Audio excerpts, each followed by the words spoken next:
fantasy team from falling off the track. Football is back, Jack. Whether on the ground or through the air, when the chips are down and you throw a prayer, when your team is primed and on the hunt, it's 4th and 10, you refuse to punt. When the shoulder pads and helmets crack, that's how you know that football is back, Jack. Let me hear you say, football is back, Jack. This high is wild and out of control, and we're gonna ride it every week till we reach the Super Bowl. Don't need no check downs, give me big hits and quarterbacks. If you say this game's the best, I'll say it's a gag. Football is back, Jack. Football is back, Jack. Football is back.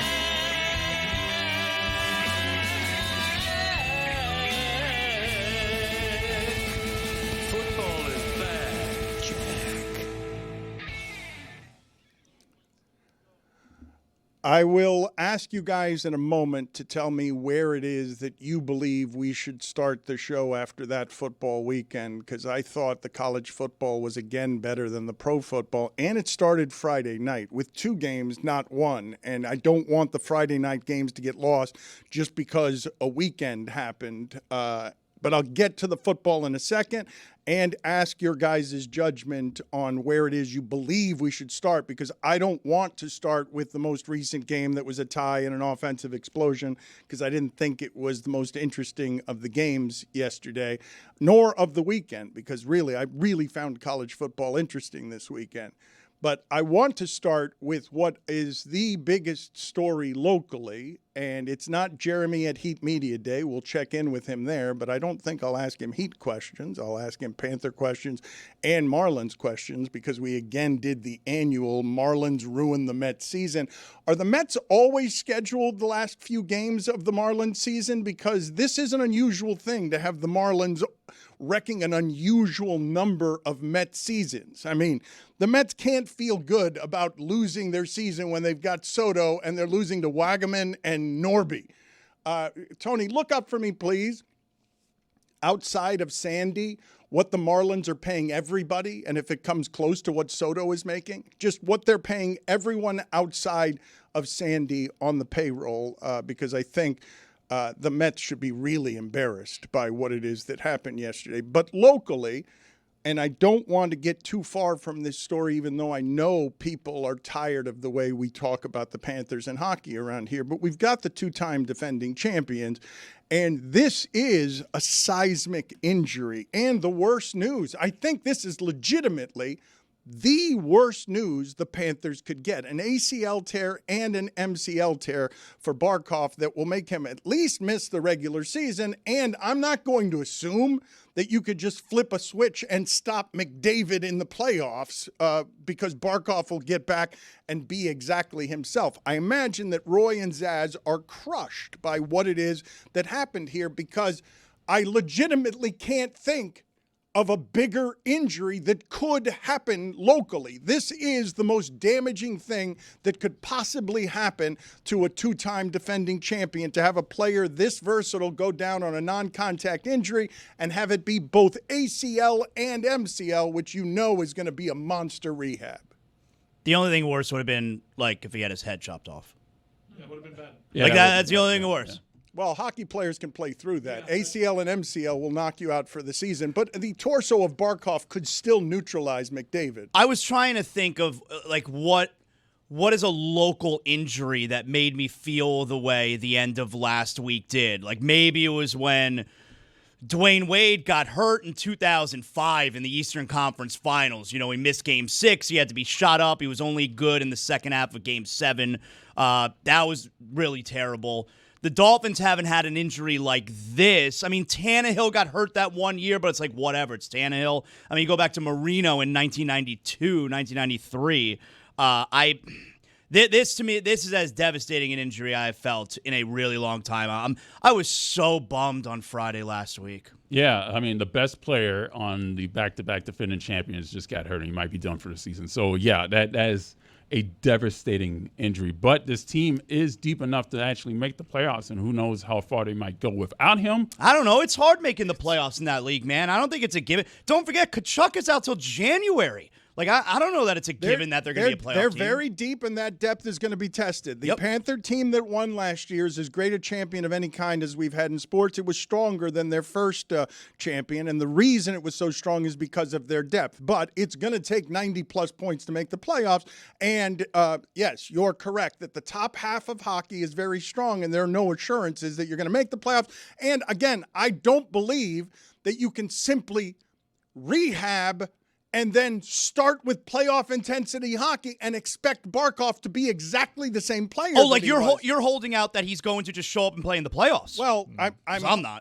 I'm hoping that there's a look. Hockey players are weird, and playoff hockey people play through. You heard Maurice tell us last week what people were playing through. So I assume he will try because of what it is these guys have put together, and because he will never get a chance again in the entirety of his career. And there are probably 0 players in the league who will ever get the chance to win 3 straight titles. It's a damn shame because I like their chances. And Zaz is right. I know we invoked McDavid. That's like 2 months into the playoffs. Like, I think it's going to be a real battle to get into the playoffs. They play in the hardest division in hockey with ascending teams. You know, you have the Lightning and you have the Maple Leafs in that division, but teams like the Red Wings and Ottawa are certainly on the come up, on the ascension there. It's going to be a real struggle for this team without Matthew Tkachuk for most of the season, and without the best two-way player in the game in Alexander Barkov to make the playoffs. They are deep enough to make it.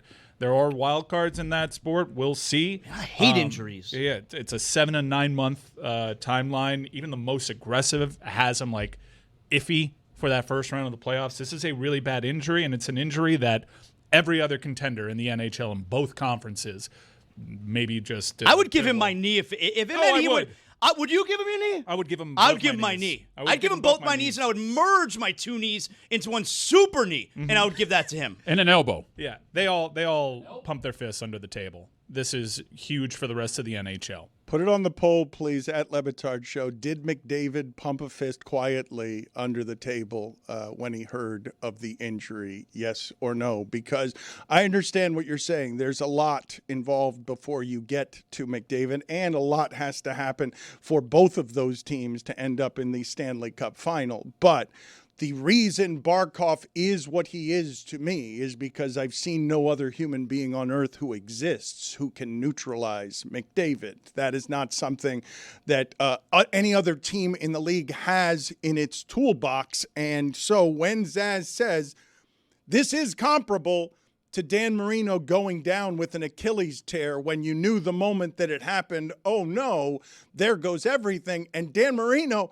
wasn't any kind of champion. It was just you knew you had a competitive chance, and Barkov gives you Barkov being healthy makes you know, yeah, they're probably going to get into the playoffs no matter how hard it is. Barkov not being healthy makes you scared. Zaz says that he was bummed and that he was sick. I had no evidence of that from video that was sent to me by sources. I, too, am a journalist. Zaslow's not the only journalist around here. On the Georgia campus, I'm guessing, we have footage here of Zaslow doing what I believe is Pilates for the first time. Oh, come on. Have you done Pilates before? What makes you think that I've never done Pilates? Where is this exactly? Is it on campus? How did this happen? And who do I have to? Is Amber Wilson the source of this material? What a snitch. You know what happens to snitches, right? They get hurt. They give videos to our show that lead the show because you said you were bummed and I don't have evidence. Is this how you get out you're bummed here? This is outside. This is right next to where they're filming SEC Nation and the Paul Feinbaum show. And they were doing Pilates, SEC Nation Pilates. And I decided, you know what? I got to get my stretch on. And I laid down with the nice young ladies and did what I do. If there's one thing everybody knows about me, it's I like to get my stretch on. Have you done Pilates before? Or is that the first time? Pilates. First time, Dan. Core strength. It's everyone else has a blanket and a mat. You do not have a blanket or a mat. I raw dog my Pilates. You what? Raw dog them. Oh. I also got other information from a source, and I want to know if this is true. You correctly picked Alabama. Sure did. On your show. Yep. Get some of the bass out of your voice, because what I'm about to reveal, according to sources here, suggests that you're a bit of a fraud. I was told that a Georgia fan approached you. So this is true. That sounds like confirmation, even if you take the fit. I was told a Georgia fan approached you and asked you who you thought was going to win the game before the game, and you said Georgia after publicly. This is such bull. Okay, I mean that girl is a vixen, ratting me out. All right, I didn't reveal my source. Who else could it have been? A Jezebel. Who else could it have been? You're right, that Jezebel. A harlot. Amber Wilson. Just ratting me out. So you did do that then. You're confirming that. So, you know what? I am confirming. This is not the face of a liar. So, you know what? I will confirm it. When I made my pick at the end of College Football Campus Tour on ESPN Radio, I correctly held up the Alabama helmet. That's right. That takes some balls, Dan, to say that Alabama is going to snap the longest home winning streak in the nation and the longest in SEC history. But I did it. That's right, because I'm not scared. But when we got to the stadium, a Georgia fan rolled up on me and was like, "Hey, what do you think tonight? Who's going to win?" I was like, "Oh, yeah, Georgia, close game." I'm not, whatever, man. Like, I'm not trying to get into it. I thought you said you're not scared. Yeah, but, like, I wasn't trying to get into it, so whatever, man. Okay, so you are scared. All I said was I'm not trying to get into it. Take that however you please. Okay. That is the answer that prohibits him getting into it.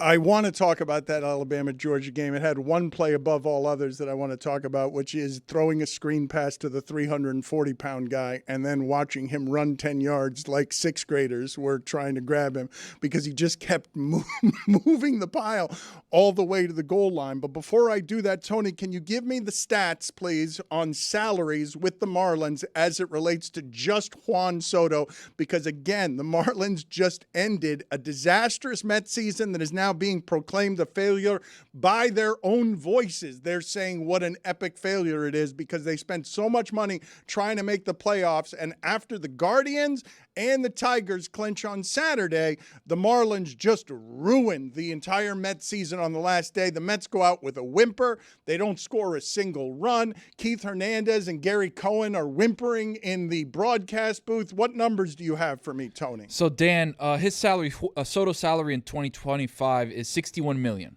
The Marlins payroll for the entire team is $67 million. If you take out Sandy from that, he makes $17 million. Now you have $50 million for the rest of the players. There's nobody else on the active roster except for Edward Cabrera, who makes $1 million. Everybody else, other than Edward Cabrera, who makes almost $2 million, makes 1.9, everybody else makes less than $800,000.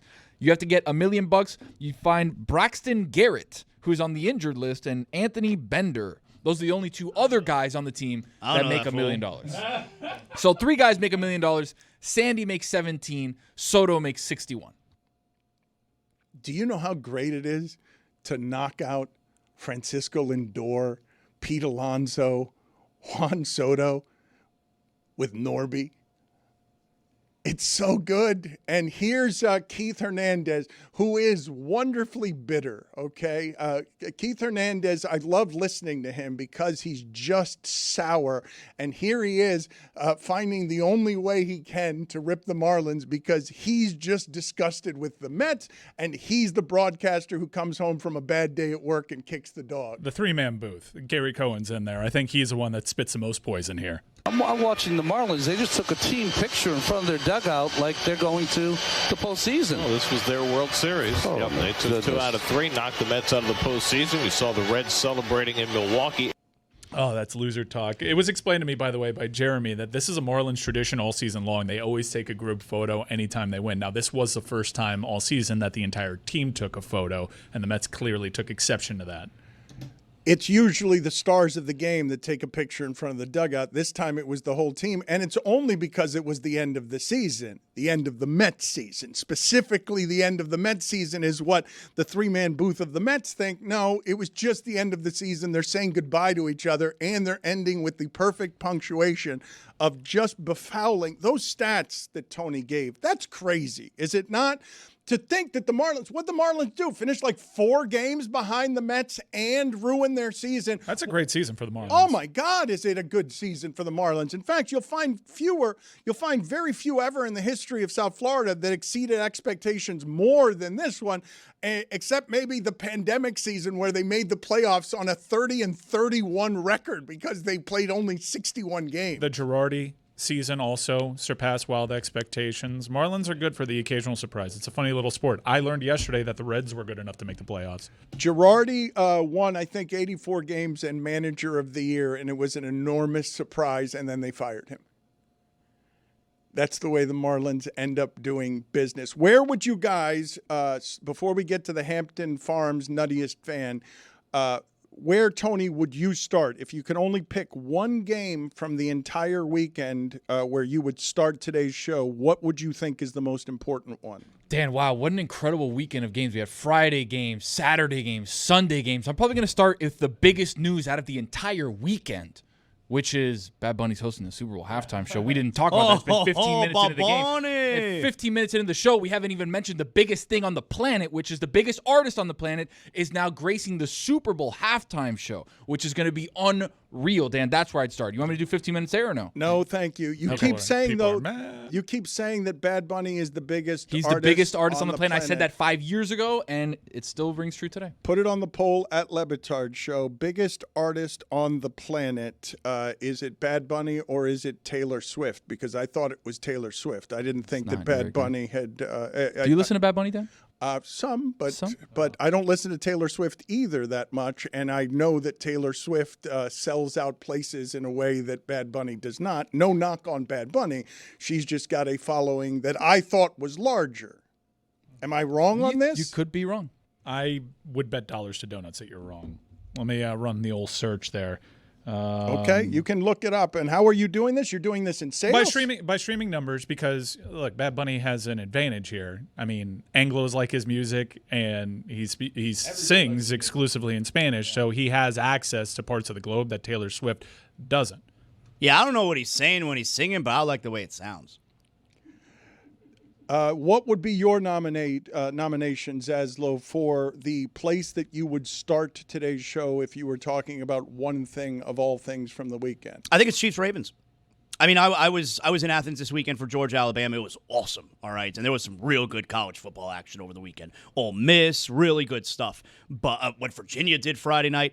But that Chiefs-Ravens game was a shocker because I don't care if Xavier Worthy played. I would have thought I would have guessed anything that the Chiefs were about to fall to 1-3. Maybe the Ravens aren't any good. Well, their defense is bad and hurt, okay? So they've allowed more points. Their defense has allowed more points than any team in the league, and that's on a schedule that includes the Cleveland Browns. Last year, they were the healthiest defense in the entire league, and it showed this year, while I'm watching that game, there were players on the field for the Ravens that Nance did not know their names. Like, he's just saying... Isn't that his job? Well, it is his job, but they're so hurt that he's like, and the backup makes the tackle there, and he didn't know who it was. Let me give you some numbers because they only had 7 games missed by defensive starters last year. And this year, they're the most injured team. One of the reasons that is so shocking yesterday is because a month ago against the Bills, through 3.5 quarters, we all would have looked at the Ravens and said, whoa, that looks like the best team in the league. Obviously, the Eagles are that, and they've got metronome excellence now that won't make them the starting point today, even though they've won 20 of 21, and that hasn't been done in 20 years in the sport since the Patriots were dominating it. But the other thing that made yesterday shocking is that Lamar Jackson hasn't been beaten by more than one score since 2021. Like the Ravens, since Lamar Jackson became good, you talk about Barkov, since Lamar Jackson started playing well, that team is always competitive if he's playing. You never blow out the Ravens, but their defense is in total disarray. Do you know what it's like for me to say that that's a worse defense than the Dolphins' defense, which I believe to be historically bad because they've allowed a good deal more points than every team in the league? I thought that Lamar Jackson stat was weird, and the first thing that I thought of when I saw it was, okay, it's obviously great to be in close games. You always have a chance, but does that stat make Lamar Jackson look bad? Because then it's like, do you take from that, he's not necessarily always great in close games if they always lose close games? Well, famously, when they're ahead against quality competition, they tend to open that back door up more than most teams. Really strange online discourse around Lamar Jackson because initially there were reports that he just got benched and then it was a hamstring injury, but he's not on the sideline getting active treatment, so it looks weird, leading to a lot of people online saying, did this guy ask out of the game? Was he actually benched due to his performance? My son ran into the Zaslow Mansion fan and said, Lamar Jackson just quit. The biggest question of the entire year is, what album is he going to play most songs from, right? Like, he's got 17 different albums that are so great. Is it going to be Debí Tirar Más Fotos, which he's taking on world tour now? That one's good. You like that one, Zaz? Yeah, I like that one. Okay, that one's good. We have Un Verano Sin Ti, which is probably one of his biggest albums ever. We've got Nadie Sabe. Like, there's so many, Dan. How many songs are there in a set for the Super Bowl? I don't know, but 15, 20? I would be losing my donuts to Dan's dollars because Taylor Swift is streamed more than Bad Bunny. That doesn't matter, though. Like, those are numbers. Numbers lie all the time. But I mean, undoubtedly, Bad Bunny's the top biggest artist on the 5 planet. Well, okay, well, depending on the metrics. Metrics are the vibes, and the vibes are he's I'm the with biggest you. artist on the planet. Vibes, I'm with you. Are they creating, hold on really quick, are they creating whatever Taylor does on stage? I don't know if she does something like graphically or if there's some sort of like set design for Taylor. Are they doing that at bars in Little Havana? Like Casita, like they are at Casatiki with Bad Bunny? The answer is no. How about this Albert Breer tweet? This is the first time I've never heard of the Super Bowl halftime act. Why, guys? Why? That's stupid. Why? I mean, why would you put that That's out there, stupid. Albert? Come on. Stop it. Moron. That's really bad. There is a debate around this Bad Bunny thing that I'm not super comfortable with. Jay-Z and Rock Nation are tasked with booking the act. Headed into this year, I was like, well, there's only one answer to who should perform at halftime. No, I was actually going to say Metallica, Bay Area icons. That'd have been awesome. But then I saw the news for Bad Bunny. I was like, brava. This is a perfect artist in an important time. And this is probably the only one that I would find really acceptable to knock Metallica, who I think is deserving over the course of their careers in that home area to be performing. I'm super pumped. You guys about got the people are Bad going Bunny to get fired up for Metallica, you think? Metallica would have put on an incredible. Even if you weren't fired up going into it, you would watch it and be like, this is awesome. I mean, they're cattle. I know one thing is for sure. Albert Breer's heard of them. I'm sure he has. Put it on the poll, please, at Le Batard Show. Do you know anyone who says brava instead of bravo? And put it also on the poll. Are you surprised that Albert Breer has never heard of Bad Bunny? It seems He's hard. the guy that watches Saturday Night Live, so I feel like he's a liar. That's his age demo is like, I'm locked in on Saturday Night Live. I'll watch who's this Bad Bunny guy. Oh, I don't like him. Okay. But don't say you had never heard of him. Multiple-time host and musical guest. Bad Come Bunny, on. everyone knows Bad Bunny. Albert Breer evidently doesn't know Bad Bunny. What would you select, Mike Ryan, if you can only select one place to start today, one game to start today? What would be your selection? Well, given what's been pulled off the board, I think applying just a top-line macro sense of what's big in sports, I'd get into the Ryder Cup a little bit and how much Europe seemed to really enjoy that and how poorly the U.S. fans behaved during the entire weekend. Honestly, that you know how Zaslow finds Inter Miami unlikable? Yeah. That's about how I felt about USA Golf right from the jump. And the fans kind of took their notes from the top, it would appear, from people that have covered the Ryder Cup legacy media guys that have been around this competition plenty of times. They said that they've never seen fan behavior. Well, it's like, what were they abhorrent. doing? Just yelling stuff?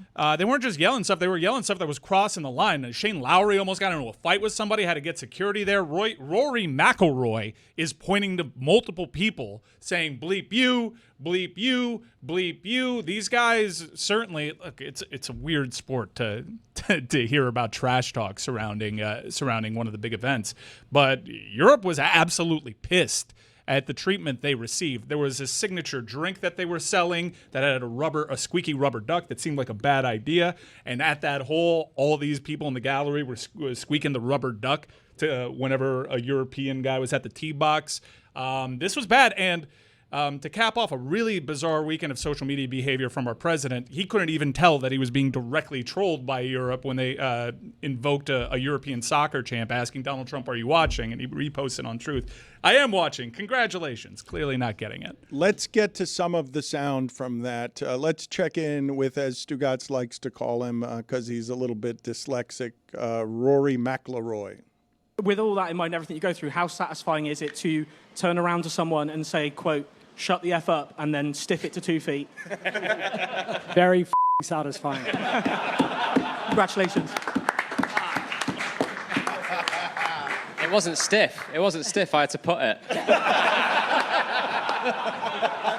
I cannot tell you how bizarre it is to see the country club unruly. Like, golf is so much about... Do you hear those laughs, Dan? It was just, cool, a fun atmosphere, but there was one stand-up report that I saw, like, guys, this isn't the Waste Management Open, though. There is a certain dignity that comes with a Ryder Cup. I can't do anything with that. Yeah, it's effectively bullying me off the topic. But it's wonderful that he's doing it, because hearing the golfers in the country club... It's really pushing me off the topic. Hey, yo. It's like hearing Parliament do it. It's weird. Let's hear some of the talk about fan behavior. I don't think we should ever accept that in golf. I think golf should be held to a higher standard than what was seen out there this week. Golf has the ability to unite people. Golf teaches you very good life lessons. It teaches you etiquette. It teaches you how to play by the rules. It teaches you how to respect people.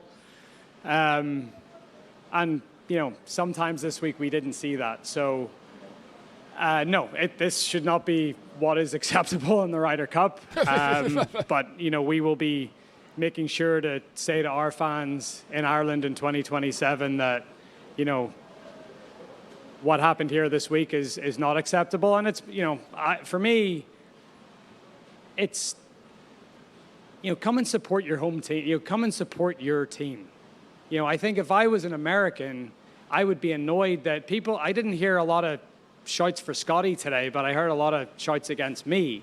And it's like, support your players. The behavior wasn't just bad for the Ryder Cup or golf, even though that's how Rory decided to contextualize it. It was bad. It crossed the line. It was bad for a hockey game. It was bad for a college football game. It wasn't bad, Mike. Bad for a hockey and college football game. It was bad. It's a little. I don't know about that. It is strange to see in golf, and then they just started trolling Trump through song. So let's listen to some song here as they're enjoying singing their laughter at our president. Are you watching? Are you watching? Are you watching? Are you watching Donald Trump? Are you watching Donald Trump? That is a European soccer chant. That's a nice song. It is not complimentary the way that Donald Trump took it. I am watching. Big league. Congrats. I want to talk about some of the things from college football, but I'm going to put them off to the side. And I'm going to just say for a second that Ohio State's goal line defense is the best goal line defense I've ever seen. Their short yardage defense.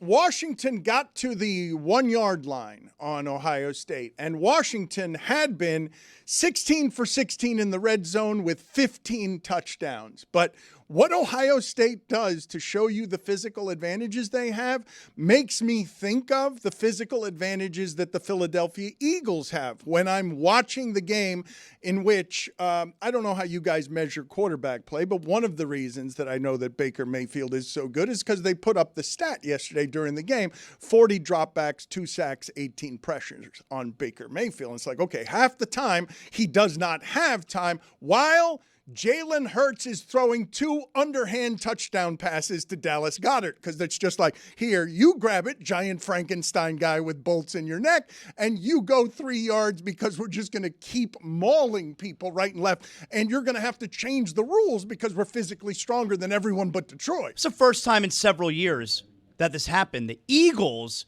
had no completed passes in the second half of their game. They won by a lot. Oh, Baker almost did it.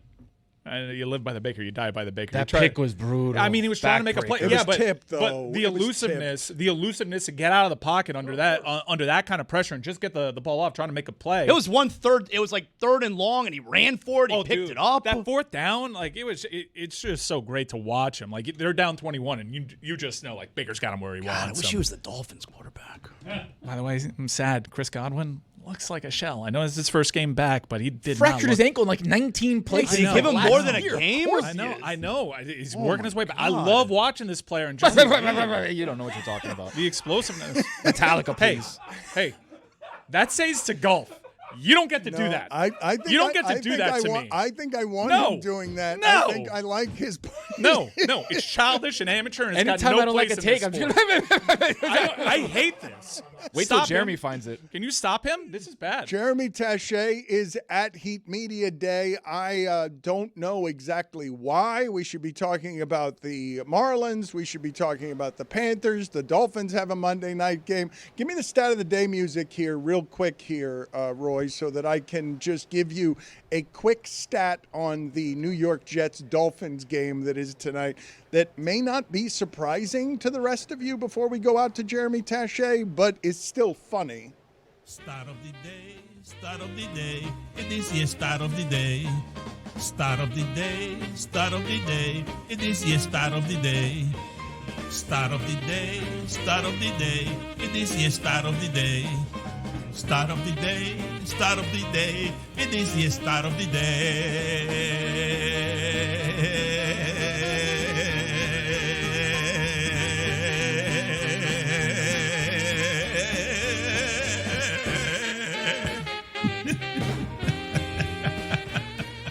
The last 3 Jets coaches have started 0-3 or worse. Waterloo game. Tyreek Hill skipped practice for family birthday party. I'm so over him. That's just like Chris Jones, right? I'm so over him. I mean, your team's owing it. He came into this season talking about how focused he is on football. You know, he is laser focused. Your team is 0-3, and you're skipping the last practice before Monday Night Football against your rival for your parents' birthday celebration. It's a fun event. You have a couple hours to go to practice and then go to the birthday celebration. I enjoy that Zaz is now picking up these the Stugotz, I'm going to say affliction of not finishing thoughts. Your team is It's all derivative of Mad Dog Russo. They're all children of Mad Dog. I don't think that's a real record in the they're standings. They're all facsimiles, pal. I don't believe in the standings. It says that the Dolphins are 0-3. 0-3. I mean, it's very clear to see the influence here.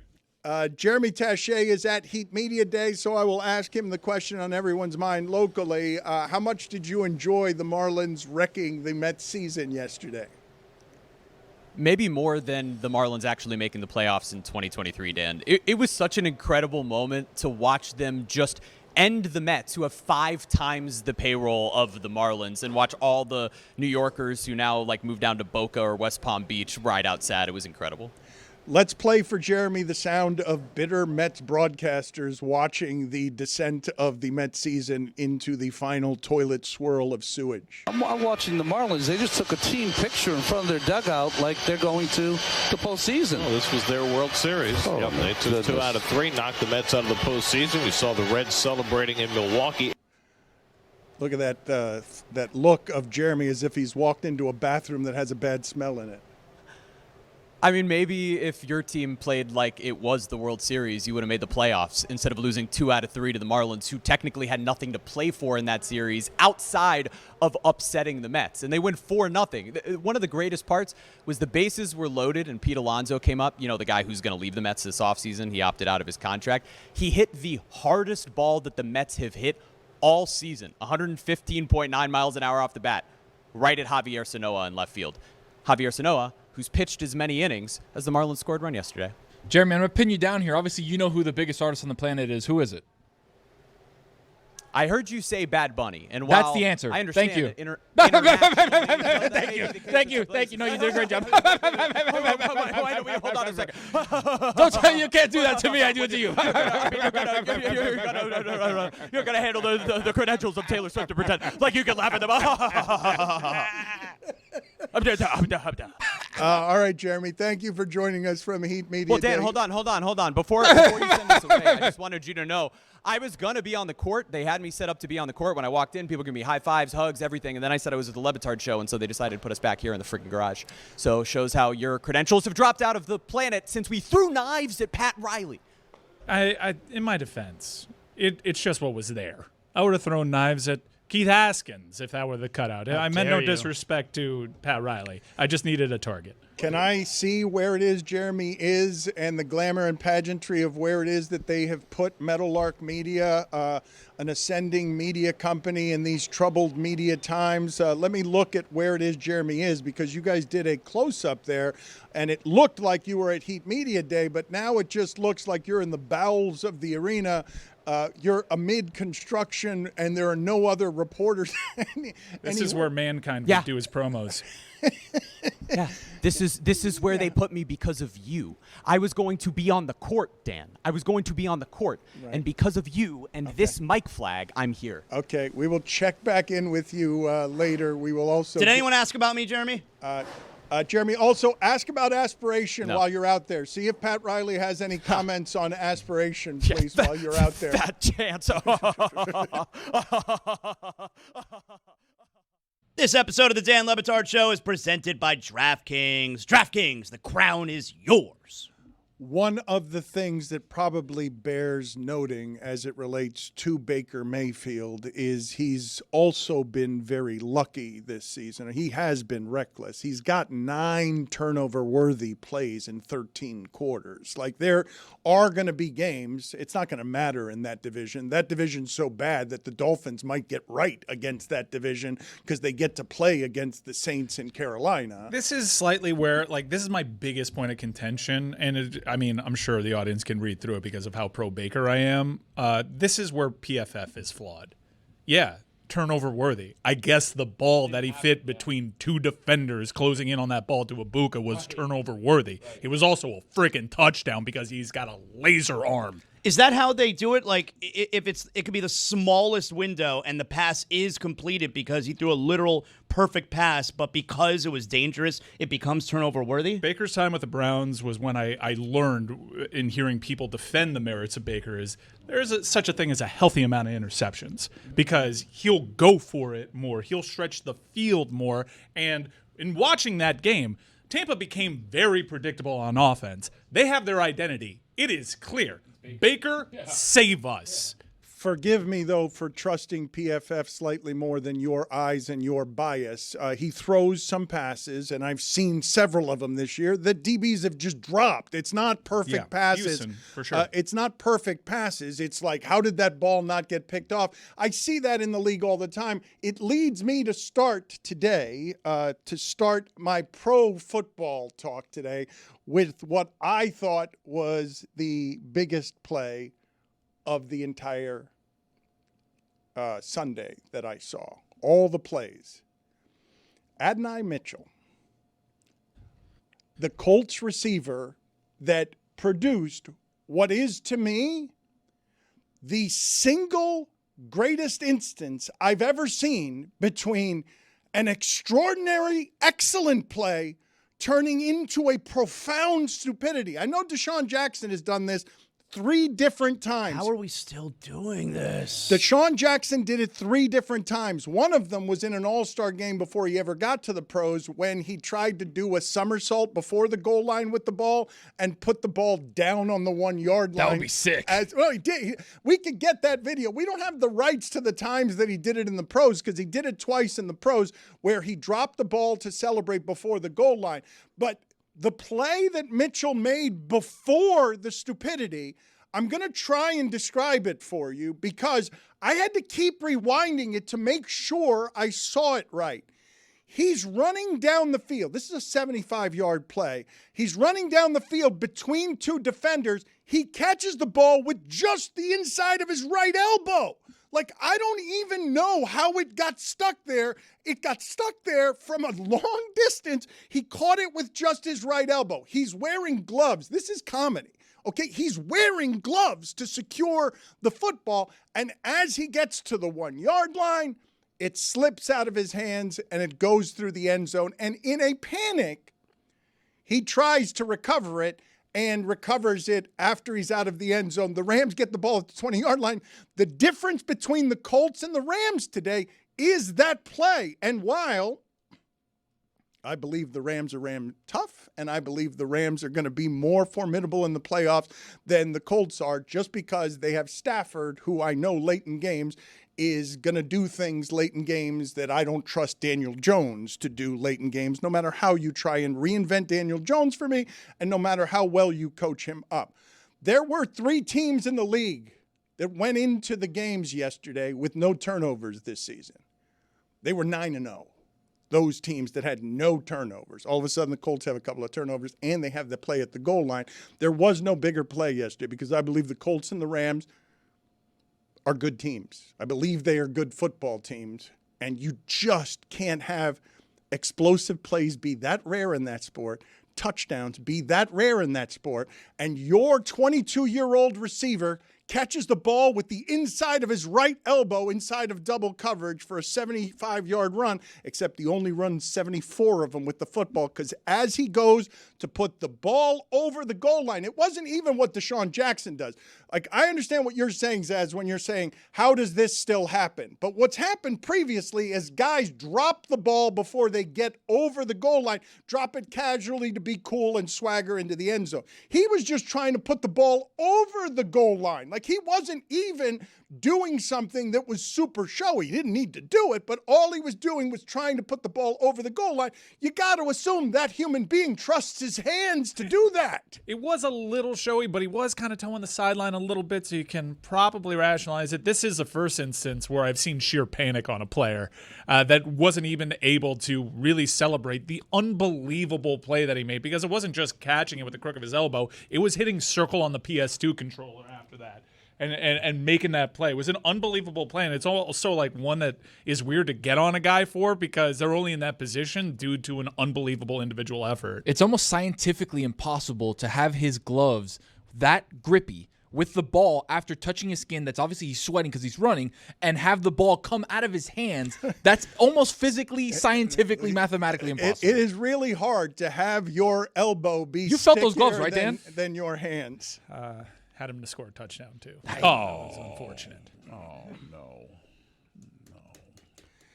There were a number of people who I felt for watching what it is that I was watching over the weekend, and we'll get to that over the course of the show. But there was also a funny play in the Bills-Saints game, and oddly, with the great witching hours we've gotten recently, as the witching hour began yesterday, the only one-score game was Bills-Saints, okay? Saints, a game none of you're not a Spencer Rattler I guy. told you at the beginning of the season, Spencer Rattler, not terrible. Just never want to start. Again, you're like Mike Ryan with the streaming numbers. It's a zero in Who front cares of the about win the column. numbers? It's a He's zero. making plays. Was it close? It was close.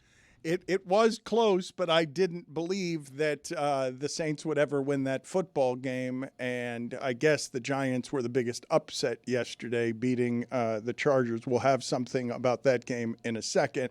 But the Bills are in the wonderful position, and this is what the Chiefs were a couple of years ago.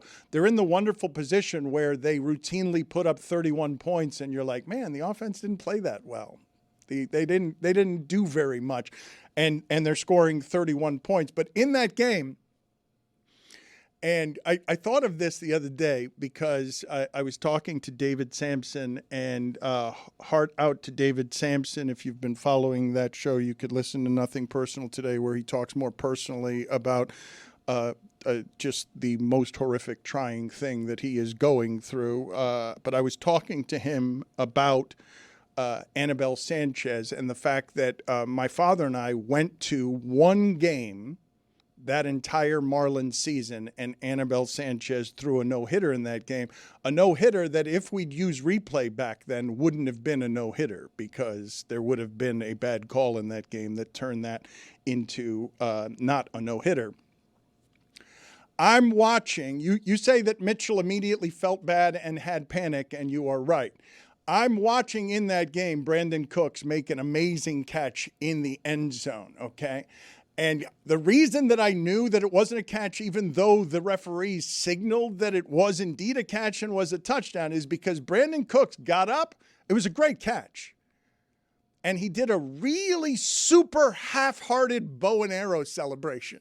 Like, it's like, I'll do this to try and fool the refs, but I know that they know that I didn't actually catch this ball. They're gonna go. It was like a Cupid bow and arrow, like a soft bow and arrow is cool celebration. It is, but the way that he did it was limp. It was impotent.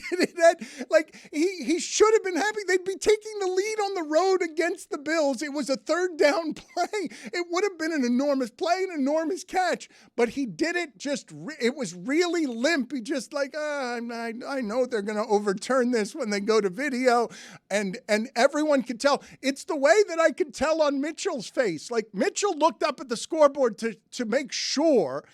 What happened after the Mitchell play, I'm telling you, was the funniest play Sunday, because never in my life have I seen such an extraordinary play turned into something that's going to haunt him for the remainder of this week, the remainder of this season. Touchdowns are hard to come by in that sport. But as soon as Mitchell knew before the rest of us what had happened, he knew he lost the ball too early, and he went in a panic to try and retrieve it. And then he does the thing that men sometimes do when they are alone with their shame and they're the only ones who know it and don't want to be seen. He started trying to adjust his cup. And he just sort of sheepishly looked at the scoreboard. And as his teammates come, because they don't know yet, teammates come to celebrate with him in the end zone, and he's muttering something under his breath that makes them stop their celebration. And then he looks at the scoreboard, and he knows that if he hasn't lost the game, he's hoping that he hasn't lost the game. And then after the game, the cameras are all on him as he's going to the locker room, because he's the reason that they lost that football game. Do you realize what we'd be saying about the Colts? The margin for error in that sport is ridiculous. So we all forget about the fact that Denver had an offsides on a missed field goal, and the Colts could have had one loss before that game. Do you realize how we'd be talking about the Colts today if he had simply gone the extra yard with that football to take them to 5-0 with a win on the road against the Rams that we all know are championship worthy, because you're just scared of them, because no other team in the league has. Like, they throw plenty to St. Brown. They target St. Brown plenty in Detroit, and Lord knows Kyler Murray, he targets McBride an awful lot in Arizona, but nobody gets targeted like Puka Nakua in that sport. There is no receiver that's that kind of unguardable because of the connection that he has with his quarterback. How many catches did Nakua have yesterday? Was it, again, double digits, because you can count on him for double-digit targets no matter who's covering him? Yeah, the books still haven't caught up to his output. Matthew Stafford does this. He locks in on one guy, has an unbelievable chemistry with a receiver wherever he goes. He'll that is option one, and you don't even need separation. He works on such chemistry with wide receiver one. Mitchell also had a big time holding on a long run for Jonathan Taylor in that game, so probably felt the worst out of anybody on Sunday. Would have been a touchdown run. Jonathan Taylor had like a 50-plus yard touchdown run. What a disaster for Mitchell. It's a shame because he stepped up so admirably. PFF, the advanced analytics suggested that his target share, especially when Pierce is out, this is a guy to clue in on, and he performed pretty admirably, except he lost his team the game. He had 13 catches on the day, Dan. That puts him to 42 catches on the season in 4 games. That's crazy. Those are 10 catches a game. Video game numbers. That's unbelievable. It is odd, I've got to be honest, to see Stafford turn Nakua into what Cooper Kupp was, and it's also going to be really crushing for Detroit when Stafford ends their season somehow. It's going to feel really bad when the Rams do something like we expect them to do in the playoffs. There is not a team in the universe that wants to play the Rams. I don't care what the Rams' record is in the playoffs. One of the things to watch, you know how I have like these little side quests when I watch games? Watch Kyron Williams in pass protection. Watch it. He doesn't just like get a little shoulder in or anything like that. Dude blows guys up. Zaslow, what were you looking at? The incompetence at the end of the Sunday Night Football game last night. Like, I fell asleep last night with 3 minutes left. I got to get out of it. I got to go to sleep. I was up really early, all right? So I wake up this morning, and I open up my phone, and I want to check the score. 40-40. Now, the first thought that came to my mind was, how is this game still going on? And then I saw it said final tie. I was like, oh, all right, you know. What time was it? Like, what time were you waking up? It was 6:15 a.m. I was shocked that the game was still happening. It was a very high score. I don't remember it being 40-40 when I went to sleep. The Cowboys had like 6 points with like 40 seconds left in that second quarter. This game is still going on. It's a crazy game. Hand up. I fell asleep during that game. Long weekend of solo parenting. I was stunned to see that final score. Yeah. Stunned. Yeah, and so just now I'm watching the sequence at the end of the game where the Packers, just letting the clock tick down and not winning the game. I found it this morning because at 1:50, my daughter kind of like rustled and woke up a little bit. And I was like, oh, I knew I fell asleep. Let me see. And just like in my fog of my mind, I look 44 and I'm like, no, that can't be right. 40-40. That's not right. And I just put it back to sleep. Put it back down with the sleep. Dominique Foxworth on the Dominique Foxworth Show has called the Packers an unserious football team that doesn't have actual championship hopes. He said, and I don't think you can do this, that was a win tie for the Cowboys and a lose tie for the Packers. Yeah, that's true. I think Jerry Jones won that game last night. That was a win. Cowboys won last night. Put it on the poll. Let's go win. At Le Batard Show, was that a good win for the Cowboys? Was that tie a good win for the Cowboys last night?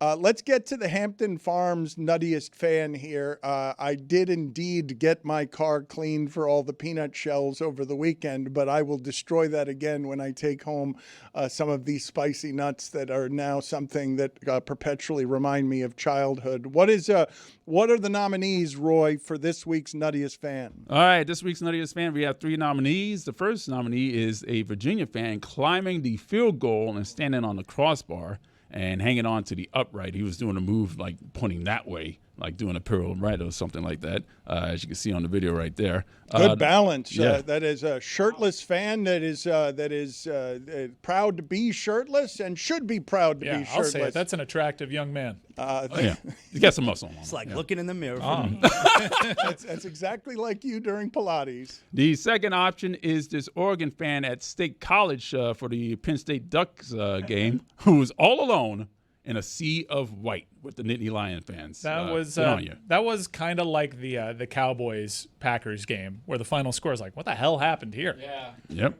I want to talk about that game in a second, but keep going, Roy. And the final nominee, of course, the Virginia fans storming the field in rapid time as they pulled off this upset. I don't like this. This is the greatest field rush in the history of field Greatest rushing. or worst? I understand that looks very scary. That looks like World War Z over there. But you have to understand, the Cavalier fans were being edged for 90 minutes at that point. They were ready to go. They were rabid. They were all Braxton Berrios about to enter Doak Campbell Stadium.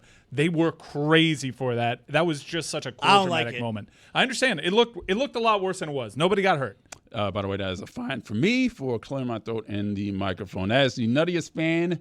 Brought to you by Hampton Farms, the official snack nut of the tailgate. Vote for your favorite Nutty fan at LeBatardShow on Instagram, and keep an eye out for Lucy Rodin at Notre Dame if you think you are that team's Nuttiest fan. Zaslow, I thought that was incredibly cool. It would have been bad if there had been a flag on the field. They got out there very fast. That's the fastest I've ever seen fans get on the field. The most aggressive field rushing I've ever seen. I mean, I got a text. I was watching it in the hotel Friday night, and I got a text from my son. He goes, "Do you see the field rushing?" I go, "It was so aggressive. I'm really nervous that somebody got hurt." As a battle-tested veteran of a lot of upsets on that field, they have an open end that's downhill, and the students tend to How do you pull. stop it? There is no way. Like they don't have the construction for that. Wake Forest was also a situation in which it would have been a crazy field rush had Wake Forest got that 2-point conversion to beat Georgia Tech, because the fans just line up there. This game went to overtime. Castellanos and Whitman combined for an unbelievable catch and throw that was just like, it deflated the crowd a little bit, and you had thousands upon thousands of students just in that open end of the end zone, and then they end up winning on that play, and it provided a cool visual but a little scary It's moment. too much. It's too there's the safety part of it. Okay, I sound like an old person, doesn't like that fun. Whatever, man. Like, it was really aggressive. It makes me nervous just watching it. And then there's the other part of it, which is like Illinois, number 23 Illinois beat number 21 USC. Can you have a little self-respect? Like, they stormed the field after beating a team that was ranked 2 spots higher than them. Can you respect yourself a little bit, Illinois? Have some self-respect. And the ACC does hand out pretty punitive fines now for field rushing. Oh, but like, these kids care. These kids are paying hundreds of thousands of dollars to go to school there for for 4 years. They can say, "Oh, I don't want to school. I have to get fined." Come on. If the ACC is actually serious about stopping this, if college football, big-time college Suspend football, students. Not that. Well, that is how it'll stop. How about build a wall? Right now, the only Now thing you're that talking. Mike, thank you for coming around. Wahoo wah. Okay. You know what's like? UVA hopes to have plenty of upsets. It can't be more than a couple $1 million to pour some cement. Where's UVA? And Charlottesville, and build out a wall. Like, if you're serious about stopping it, then maybe your last line of defense shouldn't be just, a couple dudes with a rope. The games that you just mentioned, because I think there were 4 of them in there, and I don't know which is the best of them. I disagree with Zaz on a couple of fronts. If you have USC's history and Illinois' football history, I understand rushing the field, even though you're not incorrect when you say that the ranking difference between the two wasn't very large. I'd also apply further context as the one responsible student. Guys, no, it's only 2 spots ahead of us. They played the late night slot last week and had to fly to Champaign, Illinois, and play what was tantamount to an 11 a.m. start time. Well, a 10 a.m. start time for them. We should not do this. We should turn back. After losing to Indiana by 50 the week before, and when you hold your hands up like that as the one student rushing, trying to stop, World War Z is my favorite zombie movie. I don't know if you guys have a better one than that, but World War Z is, I don't love zombie movies, but I liked that one. When you hold up your hands as the one fan trying to hold back everybody, you remind me of the Carolina punter on that special teams punt return yesterday, where it's 10 Patriots running right at him because the return had 9 blockers on it, and the punter's like, bleep this. I'm not going to try. I'm going to get out of the way here. Reminds me of Kevin Bacon on Animal House. All is well. I got to find out. Maybe when Pablo joins us later today, we can ask him, what have these special teams coaches in the NFL found out? Like, there is more blocks. Many block more kicks. impactful plays, game-changing plays. The Eagles especially. Yeah. That game was won on that very first punt attempt from Tampa. that what is going on in this league with special teams, from the kickers, booming legs, to the blocks. Is it because some of these kicks are happening at a lower trajectory because they have bigger legs than ever now? But I am liking this. I don't like the kickoff rule and the drop zone, but I am liking what I am seeing where, okay, it's not just guys making kicks because that's not good. Impactful plays from special teams and blocks. That's fun. Mike, I'm glad you brought up the kickoff and the drop zone. I'm just going to say what everyone else is thinking as well. I have no idea how that rule works. I have no clue what's happening there. I don't know where they have to land. I don't know what happens if it doesn't land there. I know that it's bad if it doesn't go where it's supposed to. I don't have a clue how this kickoff works. Put it on the poll, please, Juju, at Le Batard Show. If you're really being honest, do you understand the new kickoff rules? And to your point, Mike, yesterday, during that Philadelphia-Tampa game, as you're sitting here talking about correctly the block punt that was the first score in that game, there was a 65-yard field goal in that game no one remembers. Just casual. 65-yarder. Bomb. Just cash. Super cash. We're not even talking about this. Like, the world would stop usually when these kicks were attempted. The record used to be 63 yards. Can you look up? We put a picture up of the half-footed kicker, Tom Dempsey from New Orleans a million years ago, that used to hold the record at one point for longest field goal. The record used to be 63 yards. Kickers have rendered that irrelevant. I remember growing up, Jason Elam was attempting like a 53-yard field goal, and it was holy. I can't believe they're trying this. Oh, I got mad at the Raiders yesterday for being so meek, trying to settle into position for a 50-plus yard field goal instead of trying to get a little bit closer and then losing the game to the Bears because they're sitting there like if a 53-yard field goal is now an easy thing. I think Gino wrote back. He might have finally gotten the time to write back. I have in front of me here the games that you mentioned outside of Illinois, USC. So you mentioned Georgia Tech, Wake Forest. I want to see which one of these you guys found most interesting. You got Ole Miss, LSU. Oh, by the way. Put the town on alert. I got that one right. I wonder if anyone out there won money taking Virginia on the money line and Mississippi on the money line together in a parlay because my God, did Ole Miss drag LSU. I know the game was close, and I know Trinidad Chambliss, who's got just a great name. That's just a great name. Great scouting find for them, too. He did something really dumb at the end of the game. So did Trevor Lawrence yesterday, where they both went out of bounds when you can't go out of bounds in those situations. And so they needed a fourth down play and Lane Kiffin to be Lane Kiffin to actually win at the end. But Mississippi had 200 more yards than LSU. LSU cannot run the ball no matter how much Brian Kelly yells at us about asking. They just can't do it. And in that game, Ole Miss lost the turnover battle, had 14 penalties, and still dragged LSU. But that game takes a back burner to, obviously, Alabama, Georgia, and Oregon, Penn State, which I wanted to talk about because James Franklin's record, Tony, please look this up for me. James Franklin is now 4-21 against top 10 teams, and in the Big Ten against the top 10, he's 1-18, and that's the third worst record since 1937, but I want to know who's worse. Like, I want you to give me the name and the record of somebody who is worse, because when they said he's third worst ever, I'm like, who can possibly be worse than who gets the chances to be worse than 1-18 in the Big Ten against top 10 teams? They threw up just a graphic of general win-loss records against AP top 25 teams. I guess Beamer was doing it for so long that the time that I had recognized it, I didn't really know that was a stain on his record. But Frank Beamer apparently was James Franklin before James. That's the only way. It has to be someone who, they're going to get a million chances because they've been the coach for 30 years. Okay. Also, never talk to me about Drew Aller ever again. He's got that guy. Stinks. That guy, Taller Van Dyke. Stinks. His name is Taller Van Dyke. You can do, if you want, Virginia Tech and Frank Beamer, but I don't expect anything from Virginia Tech if not for Frank Beamer. Zagak. What James Franklin inherited in Penn State, he's gotten a lot of credit for rejuvenating something that looked like it was going to be decimated by the single worst scandal we've ever seen in college sports, which is what happened with Joe Paterno and Penn State. Yeah, Bill O'Brien did build up the bones, though. But didn't get it back here. Didn't get it back to where James Franklin got it, where he got one of these giant contracts for being 1-18 against Big Ten top 10 teams. Put this on the poll as well, Juju, because Mike mentioned the way that game went. Has 17-3 seemed insurmountable to Penn State since 1986?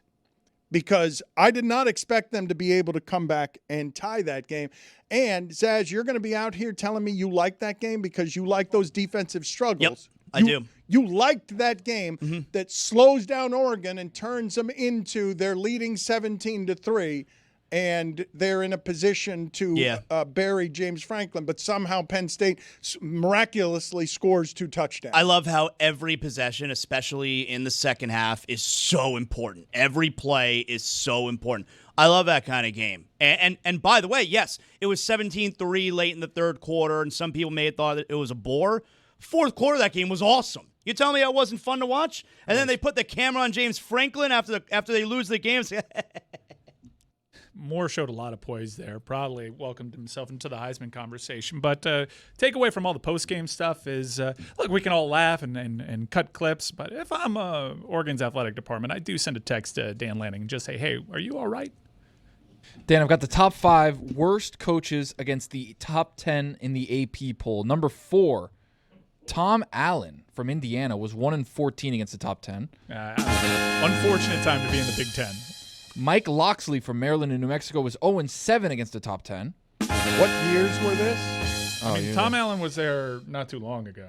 This is I don't have the years. I only have the schedules. Wasn't Tom Allen there when Penix was there?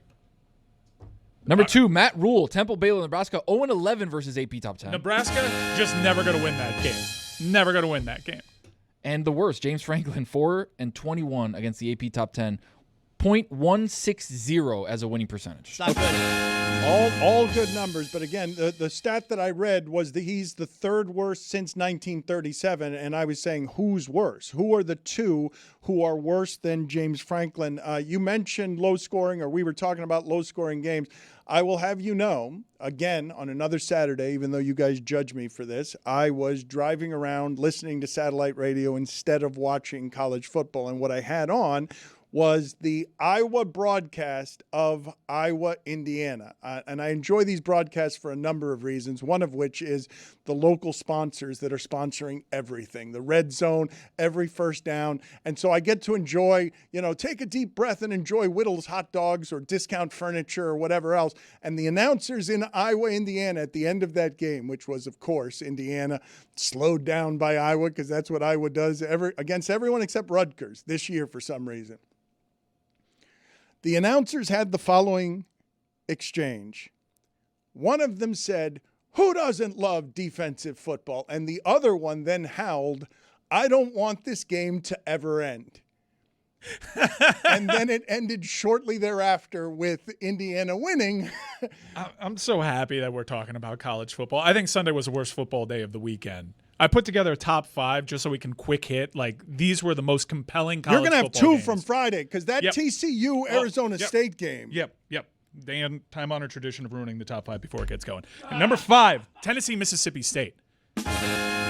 This game was awesome. I don't know what to make of the SEC as a whole because we're still trying to mold our brains over parity in college football. Doesn't seem like one SEC team is appreciably better than anybody else. If I had to pick one, I still think Texas is built for this. And Texas now has gotten to the point where they might be underrated. The team that is second best at that goal line thing that Ohio State does is Texas, and it should be talked about, like the tush push. Number 4, Oregon, Penn State. We covered that. Number 3, let's talk about this TCU-Arizona State game in the Big 12 because when TCU went up 17-0, I crossed my arms and said, TCU, good football team. Wow. They got weapons. McAllister. They have a dude named Manjack IV who doesn't wear receiving gloves on his hands. White guy, of course. Josh Hoover, great quarterback. Great running backs. and they go up 17-0 against a team that lost Gadaboo, but they still have Tyson and they still have Levitt. And the fight that Arizona State showed in really tight situations, getting a tip ball that was a game-changing interception when TCU was looking to put it away early. Tyson is such a good receiver. Tyson is an absolute first-round pro. He is unreal. The strip sack at the end of that game when it looked like, all right, let's see what TCU's got here. TCU may very well be good, but that is a proud Arizona State team. That Friday football was just unbelievable. Second, FSU, Virginia, and Charlottesville. We told you this one was going to be spooky.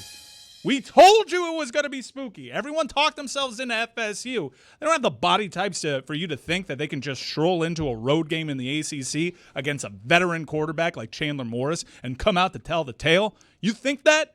You're wrong. Deuce Robinson, absolute gamer. Really good player. Bad drop in that end zone. Huge drop. But should they have even been in that? Because Whitman bailed them out with an unreal catch. Castellanos, I think he's been better than anybody could have probably anticipated in that offense. But big-time problems for that defense headed into Miami week. And number one, Dan, Bama UGA. I was there for that. Now, it may not have been the best game of the weekend, but in terms of storylines, I think this one is super interesting because Bama you look back at that FSU game, and you're so confused by that result, and you may just have to resign yourself to the fact that Alabama was not prepared to play that game because this receiver room for Alabama is unbelievable. The body types that Dan mentioned Caden Proctor. Do we have that photo of the Caden Proctor screenplay? Caden Proctor goes from an off-season scandalous kind of personality surrounded by all sorts of NIL to playing all over the line. This guy was considered a disappointment all season long, and then he's playing on the left side. He's playing on the right side. They're throwing screen passes to him that UGA, Herbie was he felt so bad for the safeties that had to try to make this tackle there. Bama looks so good. They just have UGA's number. And Dan, look, obviously I'm a Carson Beck guy. I've talked to some people in his camp. It seems that Kirby Smart picked the wrong guy because this may end up being a wasted year for UGA, and it's because of the decision they made with quarterback. It's one thing to pick Stockton over Beck, and Beck is coming off of that surgery and whatnot. That's fine. But they didn't upgrade at that position, and they made a bad decision because this is going to be a wasted year for a national championship caliber team. Do the inventory on SEC quarterbacks. No lie, you may get to double digits on quarterbacks inside that conference that you trust more than Gunnar Stockton. They would kill to have any one of those. Like, can you imagine Pavia on Georgia? Yeah. Vanderbilt has a much better quarterback situation. Mississippi State, Tennessee.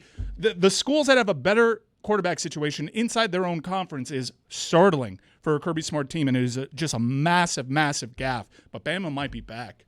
Why don't do the Caden Proctor play like a lot, right? They just did it once. Why don't you do it more? You just get a guy who's 6'9", 400 pounds. You throw it to him. They can't tackle him, and then you just get 7-8 yards at a time. Turn him into a tight end. It was funny because he was obviously hit at the line of scrimmage. It was a screen pass on the goal line, and he just dragged dudes 10 yards. The thing that I think that Mike is doing, and Zaz was there as he mentioned, that I don't think is fair, even though the overall analysis is that, yeah, there are better quarterbacks than Gunnar Stockton. But Stockton made the you needed to make in that game. Taylor dropped it, and I felt bad as a freshman to be in your home stadium to get past the defense. If not for the existence of Adonai Mitchell, I would feel worse for Taylor than anyone in the sport this weekend because you're starting your Georgia career. You're behind the Alabama defense. It's the easiest catch in the world, and your quarterback made the throw. And you just dropped the ball behind the defense that would have given you the lead. You can blame the quarterback all you want there, but what are you doing blaming the quarterback there? I think he made the throw to win the game. Yeah, but I think the fact that it's a game is the issue here because it's probably not a game if they have a different quarterback situation. I put pen to paper. Jackson Arnold at Auburn, better quarterback situation. Mississippi State, Tennessee. Sellers, even though South Carolina's had a very disappointing season, better quarterback play. Reed at Texas A&M. Mizzou's getting great play out of their quarterback. Arkansas, better quarterback, even though they just fired their head coach. LSU, Nussmeier, people have their opinions, but he would be better at UGA than what they have right now.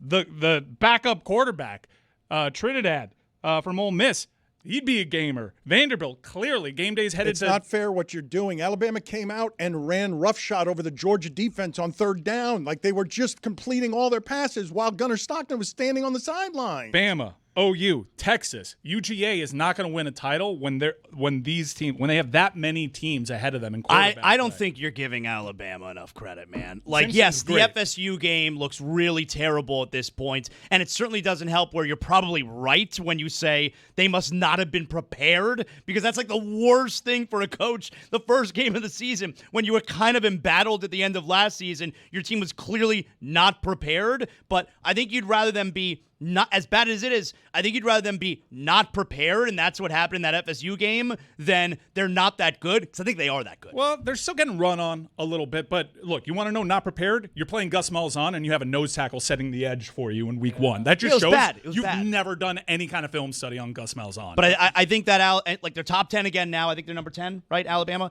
I think they're a playoff team. And you want to talk about James Franklin and how he can't win the big games. Kalen DeBoer, all he does is win the big games.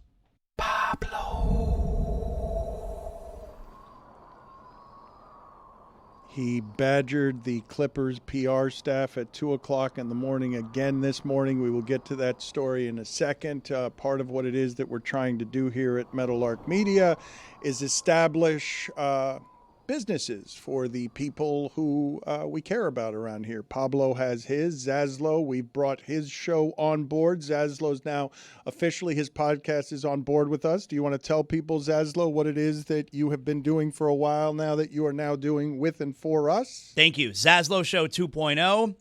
Every day, Miami-based, South Florida sports. We do some national as well, but it's a place that you can get just me. So wherever you get your podcasts, you search Zaslow Show 2.0. Like, rate, comment, subscribe. It's great for the algorithm. Everybody knows I got a good algorithm anyway, and I'll love you a long time. Thank you. Zaslow Show 2.0. Jeremy's going to be doing a live stream as we've segregated baseball again to celebrate the baseball playoffs. That's going to be tomorrow. We'll have Jeremy from Heat Media Day talking about that baseball live stream and not Heat basketball. He will join us here in a little bit. And for those of you wondering about Stugotz is scheduled to join us later next month as he builds out his things, God Bless Football and Stupidity. Later in October, he will be he's scheduled to rejoin us as he's building out his business Stugotz and Company. Recent rebrand. Stugotz and Company. Yes, forgive me. Pablo, you have yet another report here, and evidently Mark Cuban has now tweeted a 323-word response to your 5-part Balmer investigation. The tweet begins with, Pablo, you have become a great podcast entertainer, great acting skills, but in terms of getting to the real, not so much. All of what you said is meaningless in capital letters if KL2 didn't actually get paid, end quote. We'll get your response to what Mark Cuban says in a second, but why don't you catch people up on your newest reporting here today? Yeah, shout out to Zaslow Show 2.0, by the way. I love that show. I loved it when it was 1.0, 2.0, even more excited. We're in Aspiration Investigation 5.0 right now. So why are we doing a 5.0? It's because there's been a lot of talk from Steve Balmer about how he has been defrauded, victimized, humiliated. And I want to take him at face value. I'm going to lead with this part of the story. There's a lot in here, but the part I'm leading with is because how then is it possible that Steve Balmer, who was victimized, defrauded, humiliated by Joe Sandberg, and by the way, has said via the Clippers that as of the government investigation, he first began to learn that he was defrauded, victimized, humiliated. The government investigation began January 2024 in the public eye, right? So that was Bloomberg's headline about the Clippers, actually. January 2024, it was undeniable that Steve Ballmer would have known about it. Of course, behind the scenes, people at Aspiration, dozens of them had been interviewed by the federal government as early as spring 2023. But Jan 2024, let's use that. October 2024, one of the board members of Aspiration, Ibrahim Al-Husseini, he is arrested and ultimately pleads guilty to wire fraud. Joe Sandberg has been under investigation. There are articles about this in January, in July, Bloomberg. They've been on it. And so the question I raised in this episode is, if all of that is so, why would Steve Ballmer, his charity, the Balmer Group, why would he invest $1.875 million in a charity founded and chaired by Joe Sandberg in November 2024. How does one square the circle? So it's a year and a half after the deal with the Clippers had fallen apart, as federal authorities are closing in. A year and a half later. Yes, 10 months after Bloomberg reports, with the Clippers in the headline, that the government is investigating Aspiration and Joe Sandberg, the entity that we've heard Steve Balmer say over and over again he has been defrauded, victimized, and humiliated by. Why then is he donating $1.875 million into the charity that, by the way, has since taken down on its website that Joe Sandberg is the founder and board chair? That page has disappeared, but thankfully, the Internet Archive gave us a saved version of it, which was up online as of November 2024. Why then would they do that? And so we posed this to the Clippers. The Clippers chief communications officer sent us a response on behalf of the Balmer Group, which is an interesting thing, that the Clippers PR person is giving us the statements from the charity. This, by the way, after the Clippers PR person, when we asked, generally speaking, hey, we had heard that Steve Ballmer had donated, in Joe Sandberg's charities. Can you comment on that? And their response was, that is germane to the NBA investigation. We will let the NBA investigation take its course. So then we come back with the details, and we get a statement from Balmer Group in which they say, actually, this is the fourth payment. This is a series of payments that we made to Joe Sandberg's charity, the Golden State Opportunity Foundation, a very small charity that, again, he co-founded, is the person, the entire spitting image of the board chair this entire time. He said, actually, this is the fourth payment, and the first one, upon our reporting with the people who now are still remaining at Golden State Opportunity Foundation, they say that the first one started in January of 2018. And so what we've also, Dan, learned in the course of the reporting is that the relationship between Joe Sandberg and Steve Ballmer actually began in 2017 when that first donation was being discussed, because that donation began, per the charity, on January 1st, 2018, which is almost 4 years before they appeared together for the first time in public via Aspiration. So the relationship, the story, the implausibility, the irrationality deepens.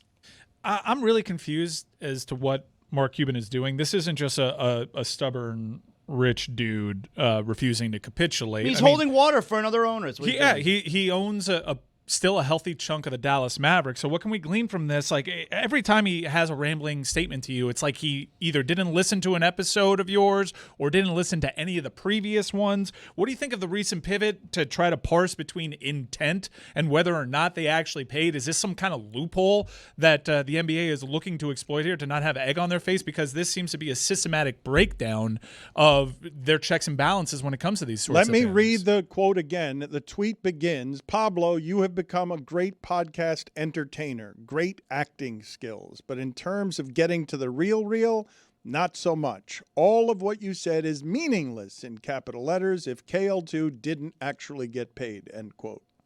So I guess I haven't exactly poured through Mark's latest tweets. So I'm kind of reacting to this live, admittedly. Something that keeps on happening with him, though, is that he gives us these sort of bullet points, and then we look into the thing and prove why his bullet points were either incorrect or, in fact, exactly part of the scheme as described. And then he moves on to different bullet points. So that's just generally the cycle. And lots of people around the league have been asking me, Mike, the same question you've been asking me, like, why is he doing this? I want to actually zoom out for a second and phrase this and sort of put it in the context of the larger conversation around the league, because Mark Cuban is so explicitly off in public, seemingly in a way that no one else is willing to be.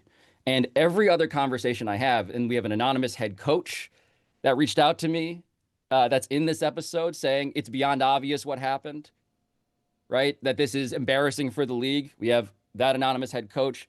We have a former Clippers official saying that the sun of the Clipper solar system is Kawhi Leonard, the moon is Dennis Robertson. Of course, the Clippers knew about this. This is someone who worked with all of the principals involved. And there are more people I've talked to, by the way, who are actually too afraid to be anonymously quoted because they explicitly have informed me that they fear reprisal from the NBA. So just to give you a sense of like why this is a tense and fraught topic that's very hard to get people to talk about, it's because people are actively concerned that the NBA investigation is not a real investigation. And they're concerned that the NBA would take the time to go after them if they express their honest view of what they suspect, based on my reporting and their own experience, is actually happening here. And then on the other side of the equation is Mark Cuban, who's just endlessly talking. And lots of people are wondering why. And frankly, I am also asking and attempting to answer the same question.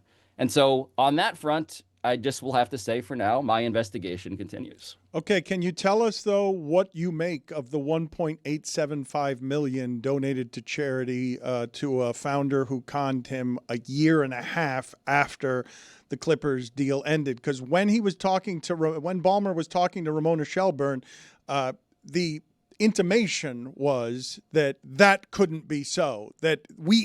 He kept saying, and that relationship was over, and now you're reporting that a figure suspiciously close to the quarterly payments that Kawhi's supposed to get is being funneled into a charity that is publicly, everyone knows, is underwater. Yeah, it's very strange. I don't really know how to explain it. I think that's the point of it. Outside of the fact that this is part of a larger relationship that is deeper and more personal and involves the flow of money in ways that they never wanted anybody to connect the dots on.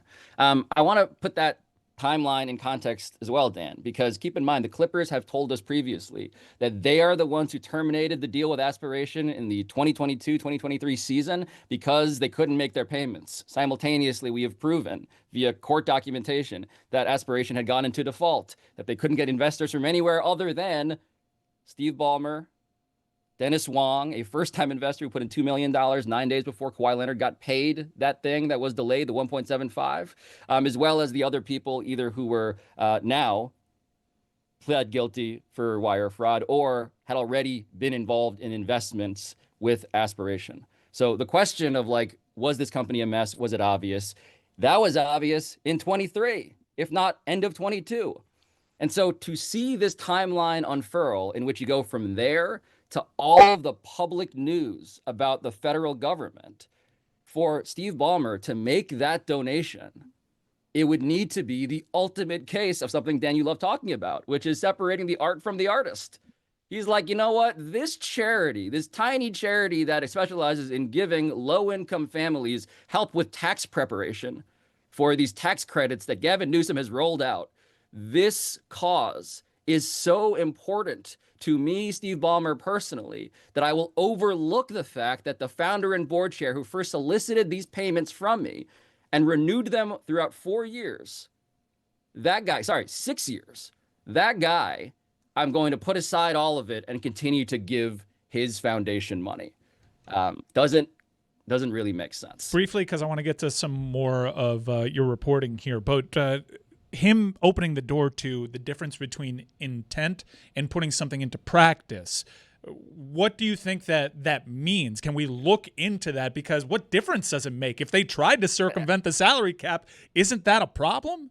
Yeah, that's where I mean, to say the least, right? Like the whole idea that there was an agreement that was intended to be fulfilled with real money negotiated at painstaking lengths that was never disclosed. What does it matter if the full value was paid?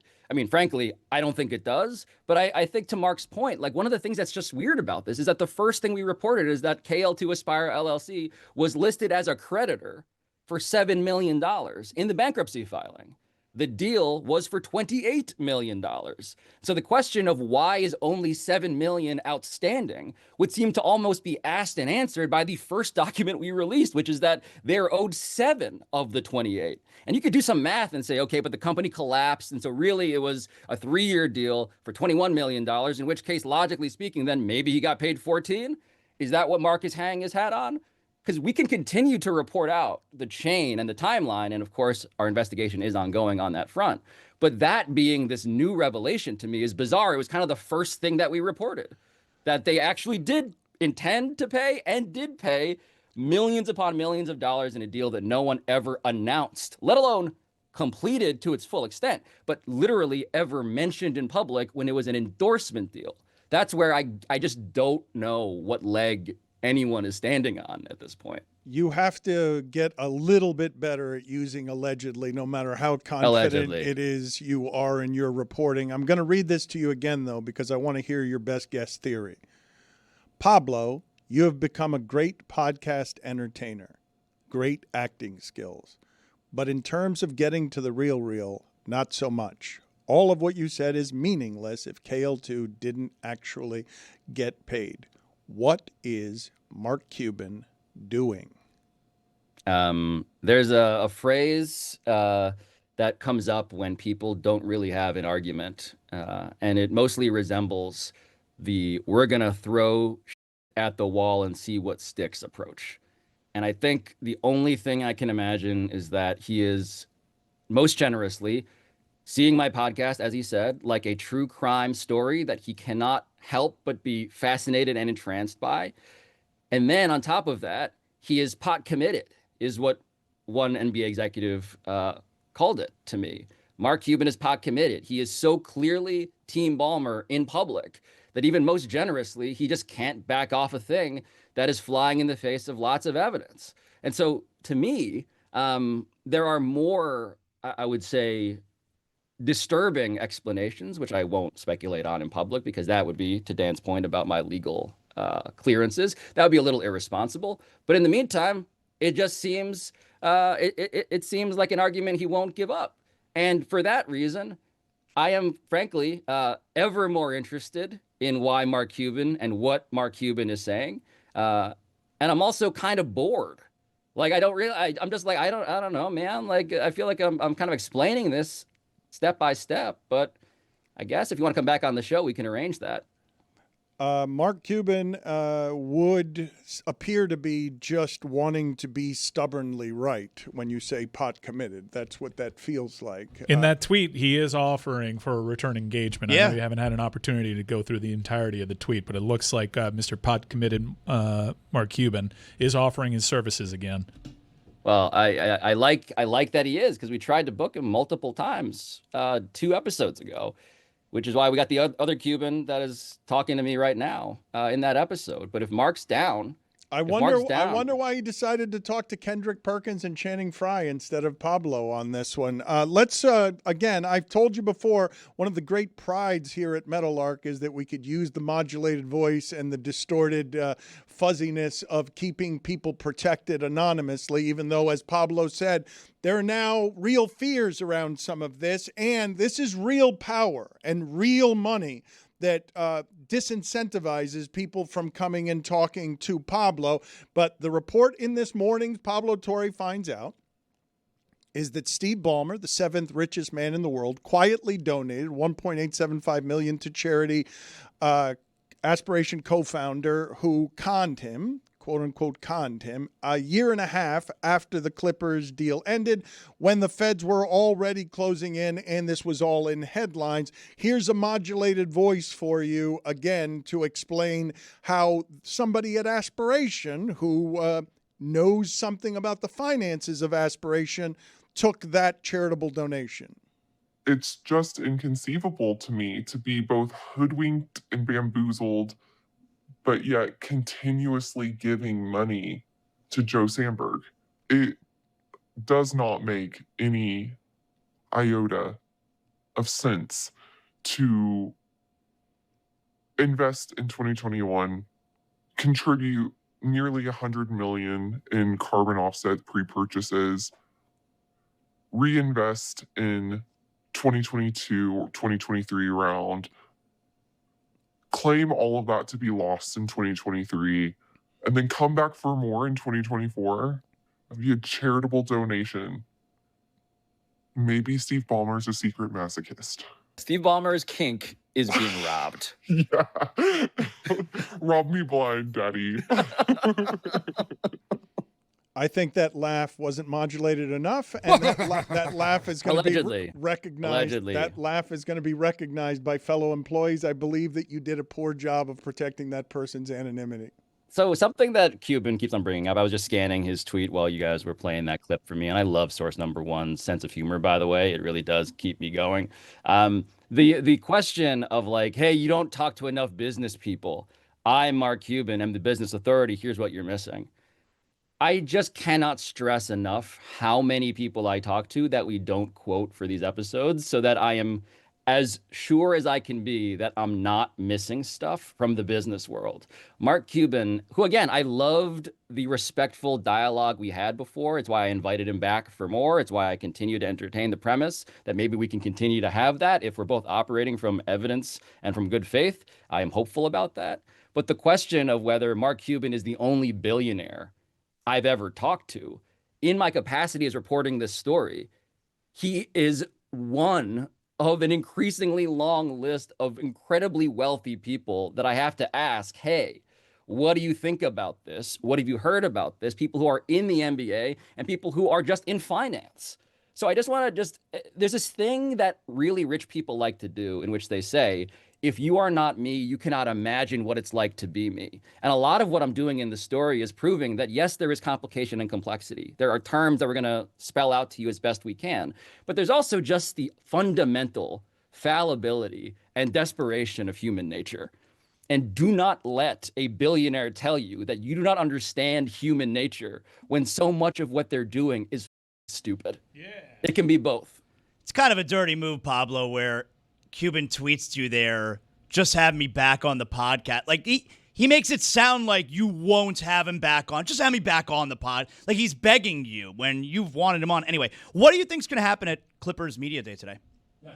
I'm excited. I'm excited to see what questions get asked. In the episode, we kind of give a step-by-step guide. Like, here are the questions that I personally would ask Kawhi Leonard, Ty Lue, Lawrence Frank, who's the president of basketball operations. In this episode, we established that if nothing else, the way the Clippers power structure works is that Steve Ballmer and Lawrence Frank would be the ones to handle as sensitive a case as Kawhi Leonard, sensitive for all the reasons that have been publicly reported since 2019, before then, and then how to handle something like this, in which, of course, secrecy, to the extent that they never even announced this deal Kawhi had with their own team sponsor, of course, that would be paramount. So I look forward to those people being asked questions. I have questions for them if they are not asked such things. But it's going to be interesting. The last time that Steve Ballmer ever talked at Media Day, he's not supposed to talk today. Maybe that changes. I hope it changes. But the last time he talked was in 2021. And at 2021, and we play the video in the episode, you will see Steve Ballmer sitting next to Joe Sandberg, the co-founder of Aspiration, and they are both celebrating and discussing in terms that are now very interesting to relive why this deal between the Clippers and Aspiration to the tune of over $300 million, $50 million personally from Steve Ballmer, why that was struck and how it's not against the rules at all. It just seems almost very interesting, very conspicuous even, that they went out of their way to reference some of the legal and financial intricacies in that introductory presser in 2021. The name of the podcast is Pablo Torre Finds Out, and he is the only one doing this kind of reporting. I've told you a number of different times that this is very difficult stuff to do, and so no one else is doing it. No one else is catching up to him on this story, and all of the information in 5 parts is at Pablo Torre Finds Out. Tony, you might be surprised to know that Pablo investigated for longer a different story than this story, which was, why isn't there tickling in MMA? He actually reported that one for a year. Tony, do you know the answer to the question of why there isn't tickling in MMA? I don't know the answer to the question. What do you say? Pablo, you want to tell him? It's my gimmick. You want to tell him what it is that you discovered there, what you found out? I mean, tickling is an effective strategy, as evidenced by an actual fight, an MMA match that happened, in which one guy tickled the other to escape one of those, like Suzanne Summers thigh master leg locks on their head, and then came back to win. So this is an episode about a fight in particular involving a tickler and a tickly, and why the sport of MMA refuses to take the lesson that clearly should be taken, which is this works. And so we go to Germany to interview a scientist who studies tickling and tickles lab rats, literally lab rats, for a living. We go to a fight in Rochester, New York, in which we go and interview the tickler. We go and interview it's just, listen to the episode. This is like a bird watching thing for me, guys. You're wasting I do these so other much, things. You're wasting so much money. You're wasting. I do these episodes. It's not one for me, one for them, like they do in Hollywood. It's not that. I care about all of these things. But every so often we do an episode where I'm like, watch the bird watching episode and I'll investigate Jeffrey Epstein. Watch the tickling episode and I'll investigate Jalen Brunson. Okay? If that's what it needs, I will do it. But you got to watch the tickling episode first. All right, you got me on the bird watching one. You got me on the tickling one. I'm getting to it. Paul Thomas Anderson. I listened to the one, the Malik Beasley one, which was great, and I texted you about it. You did. You know what? What do you want? You want congratulations? No, but he for that? thinks that I don't listen and watch, and I do. One. Paul Thomas Anderson, who made Boogie Nights in his 20s, says of Scorsese and other great directors, he's like, they're so selfish, and selfish in the best ways, because they're just trying to make themselves happy first. That's what Pablo Torre finds out is, just so that you know. He ain't doing it for you. This ain't altruism, and he's not Brother Teresa. He's absolutely doing this for himself selfishly. Dan, one even better. I actually gave Pablo a source the other day. So let's see what happens. Hey, there. Tony, come on. The number one rule of you becoming a PTFO correspondent is that you don't out your source. I'm just saying. I sent Pablo a source. Yeah. Okay. I've just know, if you're worried about how far-reaching the range, the tentacles of Pablo Torre finds out, a show that is fundamentally selfish, how far-reaching those tentacles go, they've gotten into Tony. 10-Day Tony is now an agent for PTFO. It seemed like Jeremy and Mike were both disgusted by Tony there. I'm looking at Jeremy from Heat Media Day. He just slumped and dropped his head in total defeat. Mike, what is the nature of your disgust? It's a useless nugget that whenever this source does poke its head up can be tied directly to Tony. It's just bad ball over there. Pablo, Not ideal. Pablo, Not ideal. I have another question. Do you think that people in Chapel Hill are just giving you overwhelming ratings on your Kawhi investigation, hoping that you just have closed the book on North Carolina? The book of Bill Belichick, I hesitate to proclaim, on September 29th, is very open. That's all I'll say for now about that. Jeremy Tache joins us from Heat Media Day. It's a bit inexplicable that he would be at Heat Media Day. I don't understand why we didn't go to Panthers Media Day and report live from Panthers Media Day. Can Jeremy ask some questions about aspiration at Heat Media Day, by the way? Go ahead and ask him. He's here Jeremy, with us. You're in an NBA building. You have a giant story unfolding with tentacles all over the league. Can you please ask some questions of the Heat about this story that Meadowlark Media has been reporting from day one? Thank you, Pablo. Well, I did speak exclusively with Eric Spoelstra, and I can report that he did really enjoy seeing Niko Jovic and Pelle Larsson in Eurobasket this summer.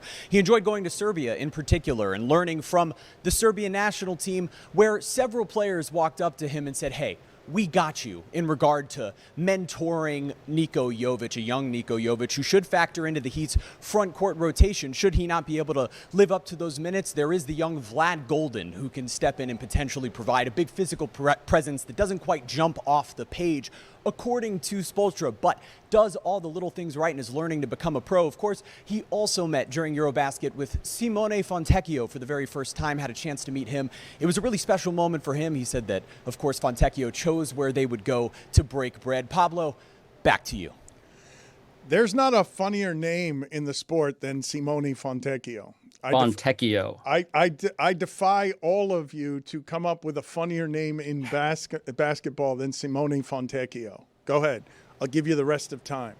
You will not achieve this. Pablo, thank you for being on with us. Thank you for and with your reporting. Just for it, actually. Thank you, Dan, for your money, and thank you to Jeremy for just throwing so many syllables, all of which mean absolutely nothing to me. Well, if you are looking for Clippers information, guys, I did have an opportunity to speak with head coach Eric Spoelstra about Norman Powell, former Clipper, and he said that when they met, it wasn't quite like the meeting he had with Dwayne Wade in 2008 where they got right to business. This was more about, quote, Thank you. Please just. He had the open door there on the Clipper thing, and I thought when you're too much for Pablo. He's not asking he's not asking questions about aspiration. I should say, by the way, happy 40th birthday to Pablo Torre. Happy birthday to him. I don't care. Good luck. Any highlights? Any highlights from your birthday weekend? I spent my birthday weekend reporting this episode that Mark Cuban's been shitting on. So please allow me to go back into Twitter and continue to contemplate whether I'm doing anything meaningful with my life. All right. See you later. That is not a good use of your time. You have already won that story. Enjoy some time, please. And please be with your family. It's important. I want to go out to Jeremy again from Heat Media Day just to get his baseball live stream promotion. What are you doing tomorrow to celebrate the advent of the baseball playoffs? Thanks, Dan. Well, during Wild Card Tuesday, where there will be 4 different games happening at 1, 3, 6, and I believe 8:30, at 6 o'clock, Chris Cody and I will be live on our YouTube channel with anyone who's welcome to join us if I haven't run them off already with all of these Heat reports.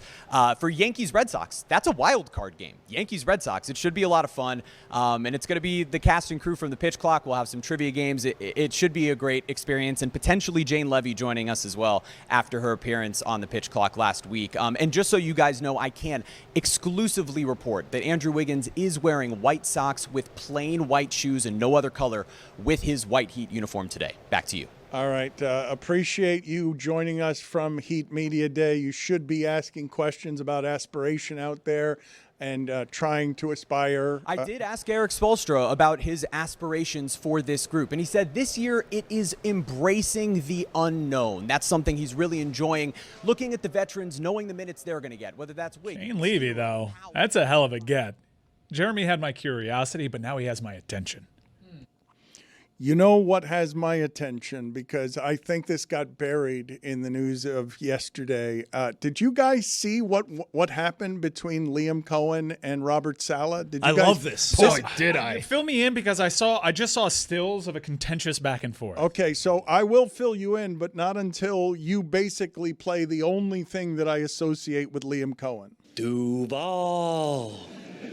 So Liam Cohen, during the postgame, told Saleh, quote, "Keep my name out your bleeping mouth." So he's quoting Will Smith yelling at Chris Rock. And Saleh responds with, because first of all, that was startling to me, to just see a head coach say that to another head coach. Not since Jim Schwartz and Jim Harbaugh met at midfield and tried to outgrip each other on the handshake have I seen this kind of back and forth. Because you would assume that Liam Cohen, play his famous sound again if you don't mind, because you would assume that Liam Cohen, once he says this, is saying the most aggressive thing. Duval. When he says, quote, "Keep my name out your bleeping mouth," you'd think that's the most aggressive thing. But Saleh responds with, "I'll bleep your world up. You don't want to bleep with me. I will bleeping end your bleeping life." End quote. That's the proper look. Yes, that is the proper look. I didn't know Bobby Saleh had that in him. Let's see if we go out to CBS 47 Jacksonville and see if we can hear that recreation, because this isn't how they'll talk in front of the microphones, but this is how they talked on the field. Saleh is the defensive coordinator for the 49ers. Jacksonville won that game, even though, again, for the 4th time this season, and in every game they've played since Trevor Lawrence was the quarterback. Jacksonville tried very hard to lose this game. San Francisco would not let them. San Francisco, at the end of the game, Robert Saleh gets into it with Liam Cohen.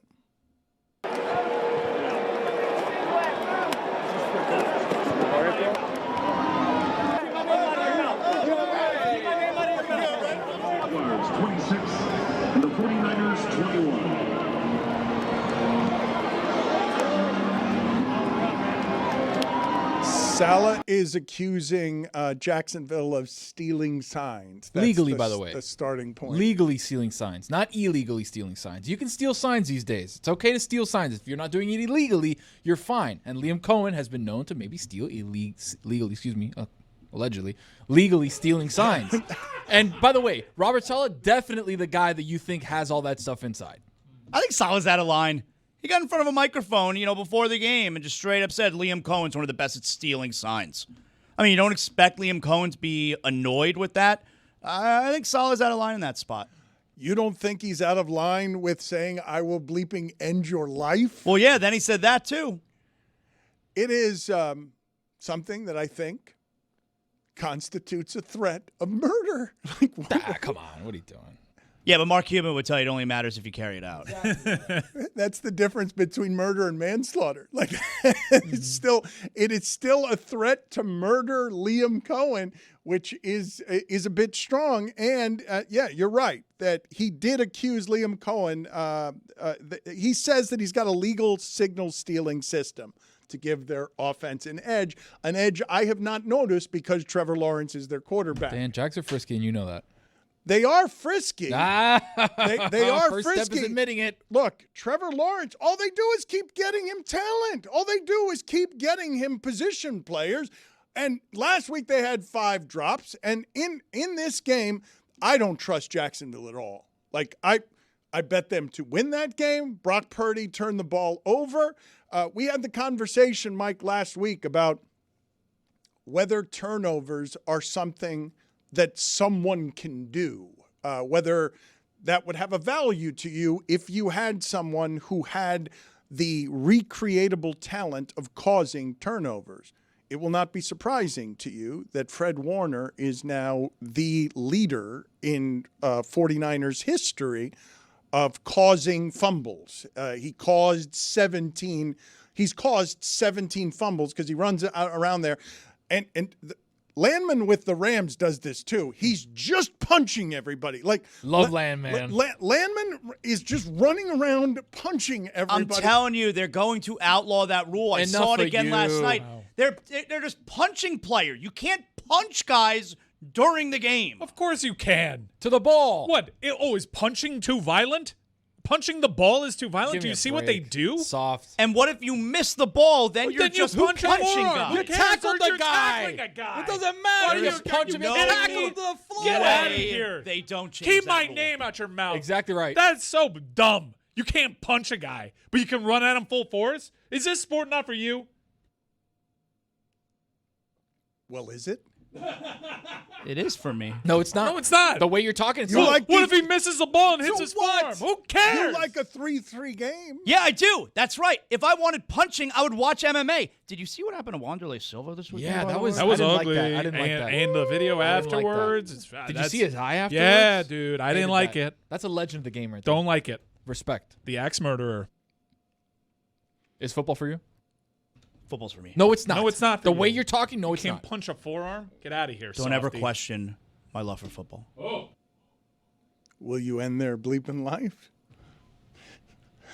If you question my love for football, You're done. That's it. Another amazing weekend in the NFL. How does this sport routinely do this?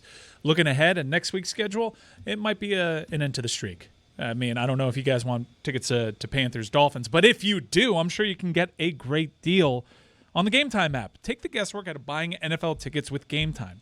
Download the Game Time app, create an account, and use code DAN. Get $20 off your first purchase. It'd be great if your first purchase is Panthers, Dolphins. Terms apply. Swipe, tap, ticket, go. What is the big game next week? Is it Jacksonville at home against the Chiefs? MNF. Yeah, Monday It's a big nighter. one, Dano. we're not even done with this week. Oh, we're done with this week. Not quite yet.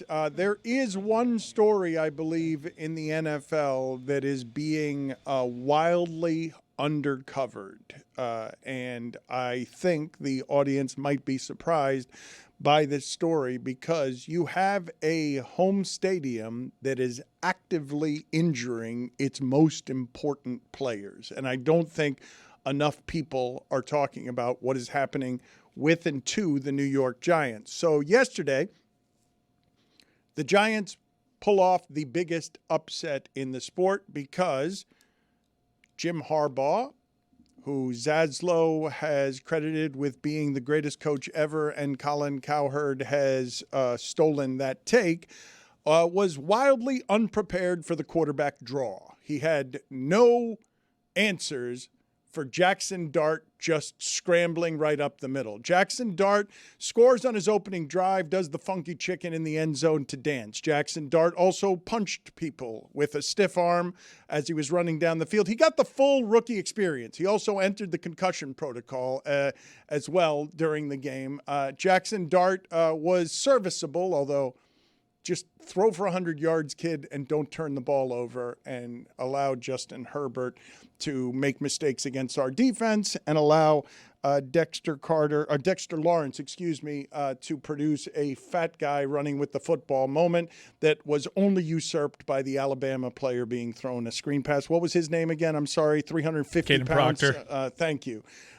Close. It was a delight. And the Giants, though, I don't think enough people are talking about this. What is that stadium? How is it that this stadium gets away with hurting all of the important Giants players, including Malik Neighbors, the most exciting young wide receiver in the league, being knocked out for the season with an ACL tear that you knew immediately was horrible just from the way he was writhing around on the ground. So we have a stat. Keep in mind, this will just count Giants. We've seen plenty of injuries to opposing players and famously Aaron Rodgers on that same turf. But the Giants have drafted 6 wide receivers and tight ends in the first 2 rounds since 2014. Odell Beckham Jr., Sterling Shepard, Evan Ingram, Kadarius Toney, Wan'Dale Robinson, Malik Neighbors. 5 of those 6 have suffered season-ending injuries at MetLife Stadium. This turf remains a problem. The NFL just kind of keeps pushing along, but their season is done after an infusion of hope with a new quarterback in there. And you saw their offensive production. Jackson Dart likes to air it out. That would have been a great connection to get excited about. Might have even saved Brian Daboll's job. Who knows? And now their season is totally crushed yet again by an injury sustained by the turf monster at MetLife. Why aren't more people talking about and making the link between that stadium? How many more players do I have to injure for the Giants before that becomes a national story on that field is unsafe? This isn't a coincidence that this keeps happening to the team that plays the most there. You figure after the second or third one, you're like, you know what? Somebody should look into that, right? After the first one, okay, it's a fluke. Second, third, fourth, it's like, all right, we're hurting our guys that we're paying by not just – how much is it to change the turf in a stadium? Arizona wheels it in and out every 2 days. What are we doing? Odell Beckham tweeted out about it last night after the game. You see this, Dan? He tweeted, "Dear NFL, I mean this with the utmost respect and love. We take all the precautions in the world with everything else when it comes to players' health and safety. Please, please, please get rid of the turf. Thank you in advance." And then he followed that with respect, and you know I love the Giants, but Death Life. That's a play on the name of the stadium because it's MetLife. He calls it Death Life.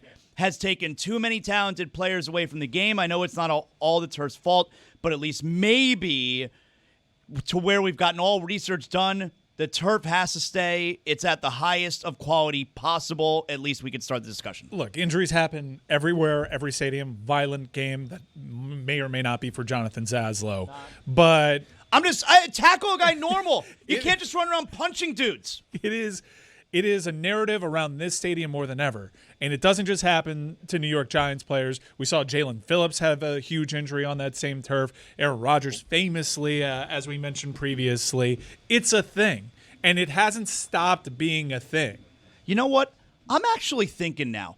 What if instead of – I may be in on this. What if instead of actual tackling, the only way that the play ends – you have to punch the guy. That's how you get him down. Have you seen that video? It's at MMA basketball where dudes are playing basketball, but it's MMA too. So you grab a rebound and then you sock a guy. I might be in on that. Down, that sport and then is you can for score. me. I might be in on that. That sport is for me. But look, yet another brilliant talent. Who knows if he'll ever be the same because people heal from these injuries differently.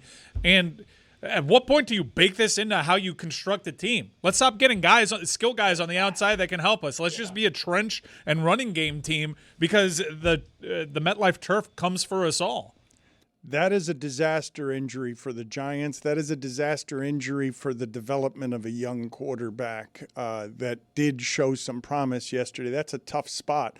to put Jackson Dart in. I haven't seen a quarterback look good against that defense, and what he did with his athleticism was something that Harbaugh was clearly unprepared for the entirety of the game. They never adjusted to the way that Jackson Dart moves, and he evidently moves better than Russell Wilson, because when Russell Wilson was in the game, because Jackson Dart was in the concussion protocol, Russell Wilson did not look like Jackson Dart did. Also, another argument for the Lord's time zone. Yeah, you got a team from L.A. playing in that 1 o'clock window. It's a great equalizer sometimes, often against the spread. What happened in the morning game, and I don't know if this happened to you guys again, it happens to me every year. I forget at 9:30 a.m. that there is a game being played. And so it was Aaron Rodgers. God almighty, DK Metcalf is a physical specimen. Good player. Unlike so many in the NFL, where he's running 80 yards beyond your secondary and then also at the 3-yard line looking for contact when your one guy does show up and does catch up, your one smaller guy. He goes looking for him in order to make the contact because he's such a beast. Can you imagine trying to tackle him? Not unlike Caden Proctor. DK Metcalf with 80-yard steam behind him, looking to put a shoulder into somebody. No, I burst out laughing at the end of that game at Carson Wentz trying to bring them back in the hurry-up offense and getting a delay of game. Like, what are you doing? Yeah, it's been a while, Dan. Come on. When's the last time you did a 2-minute drill? Good news, their body clocks, they adjust next week. Put it on the poll, please, at Le Batard Show. Did you learn that Skylar Thompson was a Steeler after hearing he got mugged in Dublin? So he gets mugged. He has minor injuries. Obviously, he's not playing because of another injury. But imagine the injuries sustained at the mugging. I mean, doesn't minor injuries mean he got punched in the face a bunch? Maybe we don't know what they are. They're still investigating it. But imagine the minor injuries. They had enough to say it. If he was playing that week, they wouldn't have said minor injuries. They just would have said nothing. Yeah. And that's football versus being mugged. I would like to know some details about what happened there, because getting mugged in Dublin seems like it'd be pretty awful. And I think football says minor injuries that I wouldn't consider minor. Exactly. Like, if they were injuries on me, I don't think that I would describe them as minor, but I'd like more details. Were you saying getting mugged in Dublin as a matter of fact, as a newsy tidbit, or out of all the towns that I'd possibly get mugged in, Dublin just seems bad because of caricatures and stereotypes that I applied to the general region. Such hooligans. It's hooligans is what I'm thinking of. I'm thinking Dublin just feels unsafe. Just a bunch of guys that look like Seamus. Yeah. I thought of you, Zaslow, this weekend because there is a football player that I believe has the same relationship with his kids that you have with your kids, where you're clearly not in control of the Zaslow mansion. How dare you? Oh, I mean, your kid called you sugar tits. Like, what do you mean, how dare Well, it wasn't to my face. It was via text. Okay, but he called you sugar tits, and your kids, don't mind fighting you, and you don't mind fighting them. Do you guys know who I'm talking about when I say there's an NFL player who appears to have the same relationship with his kids that Zaslow does? I've seen this in the NBA some. Carlos Boozer's kids, when they were little, they are no longer little. They're going to make Duke very good next year. But when they were little, they would come to NBA games wearing the jerseys of Carlos Boozer's sworn enemies. Joe Flacco's got disrespectful kids, man. Like they wear St. Brown jerseys yesterday. They're drawing pictures of Gibbs, they're actively trying to bother their old man. They don't respect their old man. They respect the old man's opponents too much. That's garbage. That'd be like if my kids, they decided to walk around in like Colin Cowherd shirts. What about me? Did you watch the 2 quarterback sneaks from Joe Flacco at the goal line? God bless him. God bless him. Father time. 10-8 round. Yeah. Last game for Joe Flacco. Amin Al-Hassan's going to join us here, and we've got an announcement to make with our beloved friends at Flanagan's in a second. But first, I'd like to revisit how Tony tried to say legally, illegally, and allegedly last segment. And Liam Cohen has been known to maybe steal legally stealing signs. I think I covered myself there pretty well. I think illegally, allegedly. It's a live program. Legally. And Liam Cohen has been known to maybe steal allegedly legally stealing signs. People can misspeak. To play on. Well, we're live. Well, what do people want? Since I was happy for Amin this weekend because Georgia Tech remains in the game, remains relevant. I would worry that Brent Key does very well against the teams he's overmatched with, but against unranked teams in the ACC, he's got a 500 record because he plays down to Wake Forest. Wake Forest gets a chance at the end of that game, and I wish more people did this in both college and the pros, but that's why they don't. Wake Forest went for 2 at the end of the game to win instead of tying the game. What a crap play, too, after like a 10-minute delay. Well, I don't think that most of the people listening to this realize that the University of Miami's first championship was won because Tom Osborne, with an overwhelming Nebraska team, went for 2 at the end of a game and season when, if he had tied, he would have remained number 1. All-time balls move. Oh, but all-time loss as well because, okay, congratulations, Tom Osborne. Forever you have balls, but you don't have a championship because at the end you did some basic math that was wrong. You have to play for the tie if what it gets you at the end is you're the number 1 team automatically with a tie. That's crazy. What are you doing? I mean, why is it that you're holding your face in your hands? You just gave Mario Cristobal a new idea now. Hey, coach, if we go for the tie, we'll win. We'll be national champs. Not ballsy enough. We got to go for 2. Usually I'm not a fan of this kind of banter, but this one's fair. He would. Tom Osborne is remembered for going for 2 in that spot, and it was absolutely the wrong move. But stupidly and stubbornly male, because you want to point out to everyone, I have balls, but what I don't have is a championship. Yeah, for that Georgia Tech, I think it was the right move. For that Georgia Tech Wake Forest game, and look, I'm a savvy veteran of the ACC and its Coastal division that is no longer around with us. You can kill the Coastal, but you cannot kill its spirit or the idea, and the Coastal comes for us all. The second an ACC team without top-end talent starts feeling himself, that's when you fade him. Also, Dan, championships, yes, they live forever, but you know what else lives forever? Balls. You go, that guy had balls. He might be dead. Might have a championship, may not. Doesn't matter. Balls. Well, Lance Armstrong. And Ball. Yeah. You know ball, dude. I do know his. Amin, are you ready to do the weekend observations? I am. Hey, remember that we have our Miller Lite Weekend Observations prediction pool. Pay attention to the beeps and more for your chance to win a trip for 2 to hang out with us. This is like me on a Super Bowl. It is time for to share his game notes. No one in the media will tell you what happened better than my boy. You know how the DraftKings Bowl works. Like, this is basically, if you're playing along right now, like a Super Bowl with props. Basically, anytime someone steps on a blade of grass, there's something riding on it. That's what Amin is bringing today, Amin. Thanks, Amin. Weekend Observations is presented by Miller Lite. Dan, this weekend, a familiar sound boomed across the landscape. Shh. Can you hear it? That unmistakable whine? That uncontrollable sob? Because just like that, make no mistake, white people complaining about the Super Bowl halftime show is back. Yes. I had Patrick Mahomes. Yes. Benito. How many people are going to be like, I don't understand what he's saying. Well, why doesn't he sing in English? This is America. Go back to Puerto Rico. Oh, I can't wait for it.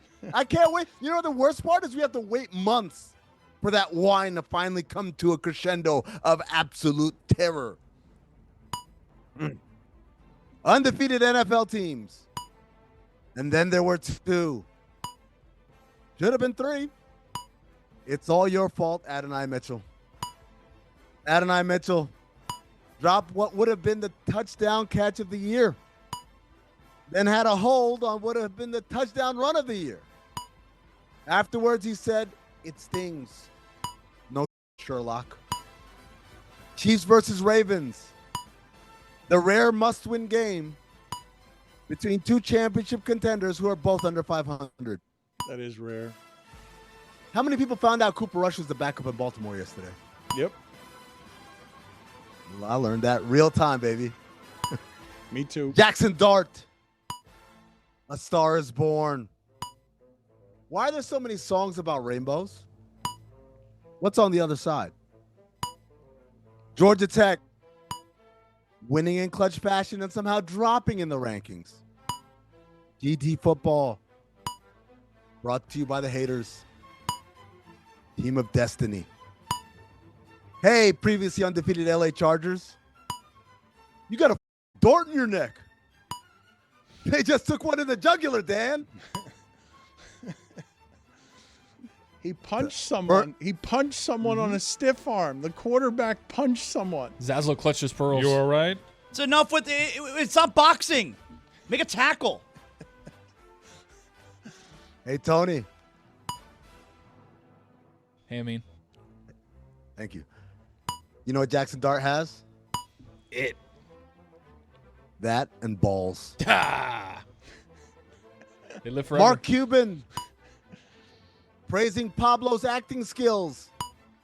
When I did the entire episode in wardrobe and character. Disappointing. Micah Parsons. Only 1 sack in his revenge game. Disappointing. Cowboys-Packers. Ending in a tie on Sunday night. Disappointing. Top 5 disappointing things in sports. Whoa. OLI. Games that end in ties. OLI. Revenge games that don't deliver. OLI. Sitting next to an especially obnoxious fan.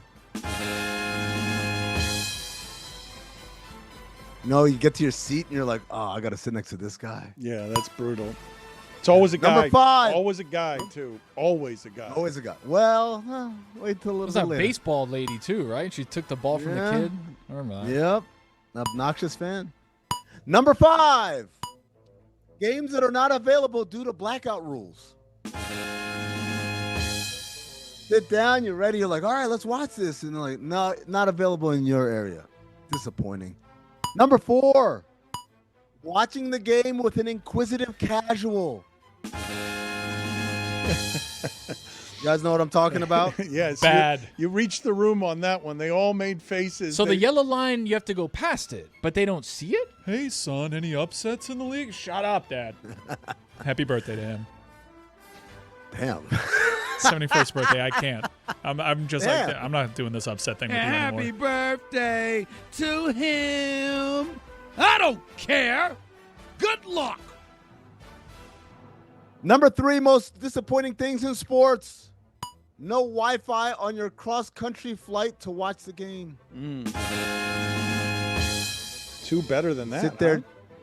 Just sit there in the proverbial dark wondering what happened. Number 2, not being recognized for your method acting during an investigative report on Capture Convention. And the number 1 most disappointing thing in sports, your parlay not covering because the jackass couldn't hold on to the ball. Just cross the goddamn finish line. Just hold on to it. Why you gotta hold it out? Jags took that ass. Mets, typical. Haynes King, 13th game with a passing and a rushing score. He's fun, man. Best rushing QB in the nation, Dan. I don't think that's accurate. Funnest, though. Most guts and guile from a rushing quarterback, no doubt. Hey, Mike, you know what Haynes King has? It. That and balls. Balls. Haynes King. NIL deal with Haynes Underwear. Collision course. Look who we got our Haynes on now. His balls. Finder's fee for me. Wake Forest. You take a shot at the king. You best not miss. That one goes out to Tom Habistro, who had the gall to have a video edited and ready to drop as soon as he thought the upset would happen. Wake Forest proud, Haberstroh. Wake Forest proud. Yeah, he had to slink back into his little hole. They haven't been Where any is good Wake since Forest? Riley Skinner, since my beloved Riley Skinner. Not since Rusty LaRue threw like 400 yards in football and then dropped 40 on Georgia Tech in basketball. One of the greatest one seasons of college sports I've ever seen in my life. Minnesota Lynx head coach Cheryl Reeve suspended for, quote, aggressively pursuing and verbally abusing a game official on the court and then failure to leave the court in a timely manner upon her ejection. Not the quotes Shame on you. afterward. Not the quotes afterward. The quotes afterward were almost as bad as that. Shame on the WNBA, Dan. Suspension? Playoffs? Come on, man. It was insane behavior. It really was. What's insane behavior? Did you see her getting in fans' face and telling them to F off after the game? Zaz, should she be fined? Absolutely. Reprimanded? Absolutely. Community service? Whatever. You can't suspend her for a playoff game. Yeah, you can. An elimination game. Yeah, you can. Her can't. behavior was ridiculous. I've never seen that in the history of basketball on the pro level. I can't speak to the other sports, but maybe you guys know. For a playoff game? Because she said mean things to the refs. I mean, she called for a change in leadership after the game. That's what she did. I thought that's what she was suspended for. I thought that's what she was suspended for. Fine her into a ground. Dig a hole and put fine money. Make her work for free for the rest of her life. You cannot suspend her for that. No, not in the playoffs. Here's a fun Venn diagram. People who saw the latest episode of Peacemaker and thought to themselves, what a wonderful world that would be. And people were complaining about a Super Bowl halftime show. The people who watch Peacemaker will know what I'm talking about. Gino Smith, 7 INTs in 4 games. He's been terrible. Look what they did to my boy. Dan. My boy Gino, man. I don't think he has it anymore.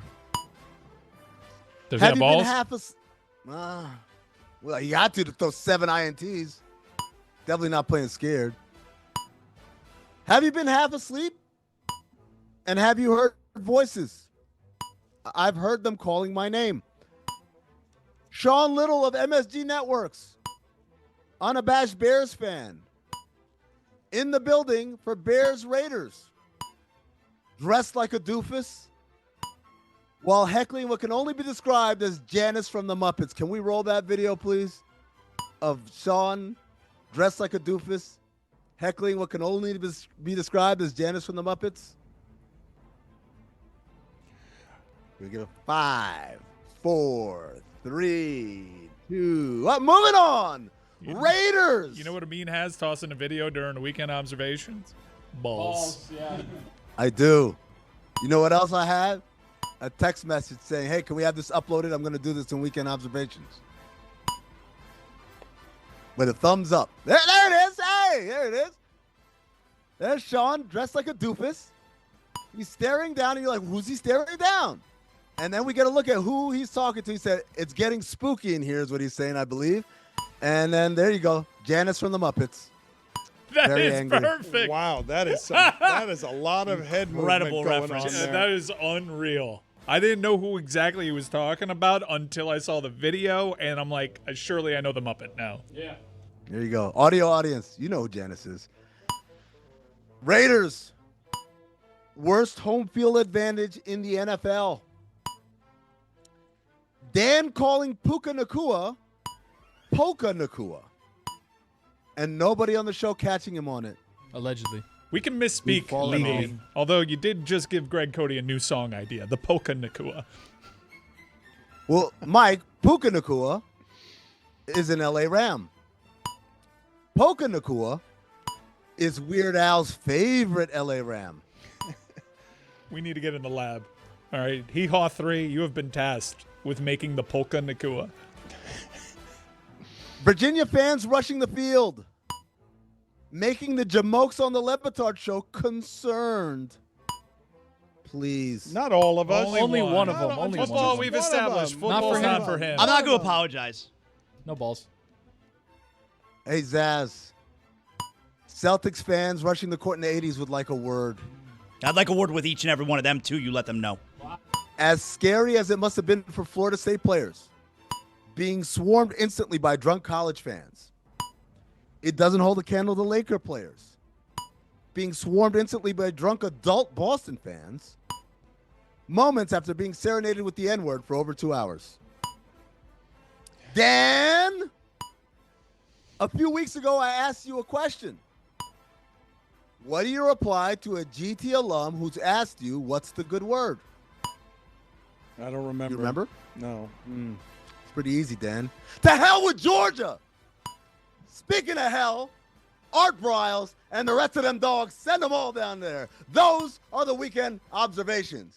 We are throwing a Miller Lite watch party for Thursday Night Football, Dolphins versus Ravens, October 30th at Flanagan's in Kendall. That's Kendall Drive and Southwest 127th Avenue. They are holding a Halloween block party. They also have a costume contest where you can win $1,000. So that will make Dan happy, who has a costume kink. Good vibes and playing Miller Lite. Don't miss it. It is a official block party. We are going to take a block of South Florida and we are going to make it our own with our friends from Flanagan's. We have not done one of these in a while.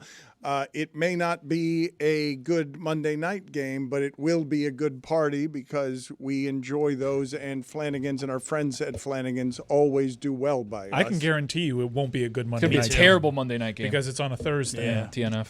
Okay, my fault. Regardless, it's going to be bad football like tonight's Monday night football game. Can you play the Puka Nakua song or the inspiration for what will be the Puka Nakua song, please? Call him Puka. Puka Nakua. His quarterback is not named Tua. That's a really bad lyric. I mean, I've got some basketball questions for you as basketball opens. What do you think's going to happen with the Clippers today now that Pablo has dropped another Pablo on them? Tom Haberstroh has some good ideas here, doesn't he? So Tom Haberstroh has the most brilliant idea the Clippers should do. Obviously, it would look very, very much like an admission of guilt, right? But what Tom suggested was, you're probably going to lose picks over this. So why don't you just trade those picks right now? They've got 2 first-round picks that they can trade plus a pick swap. If they do it right now, go all in on someone like Zion or whatever, then the league can't dock them for those picks. You just got to have to keep waiting. So this is the time. Their picks have value for a limited amount of time. And obviously, once they get traded, the team that acquires them can't be like, hey, NBA, that's messed up. You can't take the picks away from us. We're the ones. We gave up a player for that. If I'm the Clippers, full throttle. Go ahead, go get somebody. What do you want to hear today? What do you think that media day is going to be like? A lot of no comments, a lot of boring answers. They've learned their lesson because over the course of this, and you noticed this earlier in the show, Dan, they used to be real bold with their responses. Provably false was the first thing they ever said when these allegations were presented to them. And as time goes by, they get meeker, and now it's like this whole victimhood. We got scammed, even though he donated $1.8 million to the scammers' charity, like in December of 2020. They have completely curled up into a ball, into the fetal position, and trying to protect themselves by any means necessary. I'd be shocked if the marching orders for everybody in Clippers Media Day today wasn't either no comment or the NBA is investigating this, so we're going to have comment when that investigation is complete. Right now on my screen, Cam Newton in an absurd hat with his tie tied poorly is arguing whether he's more concerned about A.J. Brown or Saquon right now. They've won 20 of 21. How could you possibly find concern for the Eagles? They're on a run that's dynastic that hasn't been in the sport in 20 years since the Patriots were out there. Goodbye, Flanagan's Cup. It was a pleasure seeing you. We are a big fan of all things Flanagan's around here. And Roy, I'd like you to also please give out that information again on what that watch party is, what that block party is, because I want people to have correct information on what it is that Flanagan's is going to be able to provide for people to be a part of, because we are going to pay for somebody to be at this party with us. Yeah, it's a Halloween block party. It's going to be at the Flanagan's on Kendall Drive and Southwest 127th Avenue on October 30th. That's Thursday Night Football, Dolphins versus Ravens. You can win $1,000 and Flanagan's costume contest as well. So we will all be there. Deep in the heart of what A-Rod called the hood, baby. That's an absolute home game for me and Mike. Home game. By the way, I wanted to bring something to your attention. I want to start something with you every time you come on the show. I want to call it 20 CB Hall of Fame. Uh-huh. So I'm going to bring you a idea, a concept, something from the 20s, from the 20th century, and I want you to say Hall of Fame or not Hall of Fame. And I'll get some imaging for this down. I'm going to spice this up. It just had the idea just occurred to me right now. 20 CB Hall of Fame. Mimes. Ooh. Okay. Here in America, Hall of Famer for sure. In Europe, alive and well, baby. Still? They are still active. Cooking. Really? You know, you got to retire to be in the Hall of Fame, and they still out there, man. They still playing home games in Paris and London and Rome, and they're putting up numbers. European out there. tour for the Mimes are still around. So who are the Mimes for? What's the demo? Who's like, you know what? I like this. It's cultural. It's cultural. It's for tourists. Like if you're, especially in France, where we can all agree this is the mime hub. Put it on the poll. Is France the mime hub? But you know how this green cup from Flanagan's is cultural to Miami? That's what mimes are for France. Mike, you know this. They like to do, instead of the regular mimes that are just in black and white and doing the I'm in a box thing, the Paris ones like to spray paint themselves like in metallic paint and then act like robots, and then you give them money and they go, and then they'll hold this pose until someone gives them more money. Adam Silver's talking European expansion, ostensibly so that they can have more mimes in their life because they're kind of endangered here. What do you make of that? I mean, are you pro basketball, NBA, European expansion? Well, then a lot of people have been complaining, why is Adam Silver talking about, no one wants European expansion. We want expansion here in North America. We want 32 teams. And the reason why we're probably, if we're going to get expansion, it's a long time from now, is because when you talk about expansion here, you're telling 30 NBA owners, hey, you guys want to take this pizza pie and divide it up into 32 slices now? To which most of them say, hell no, I like my slice. I don't want a smaller slice. But when you talk about NBA Europe, we keep our same slices, and now we're adding a new pie that we're dividing up 30 ways or 40 ways, or however many ways.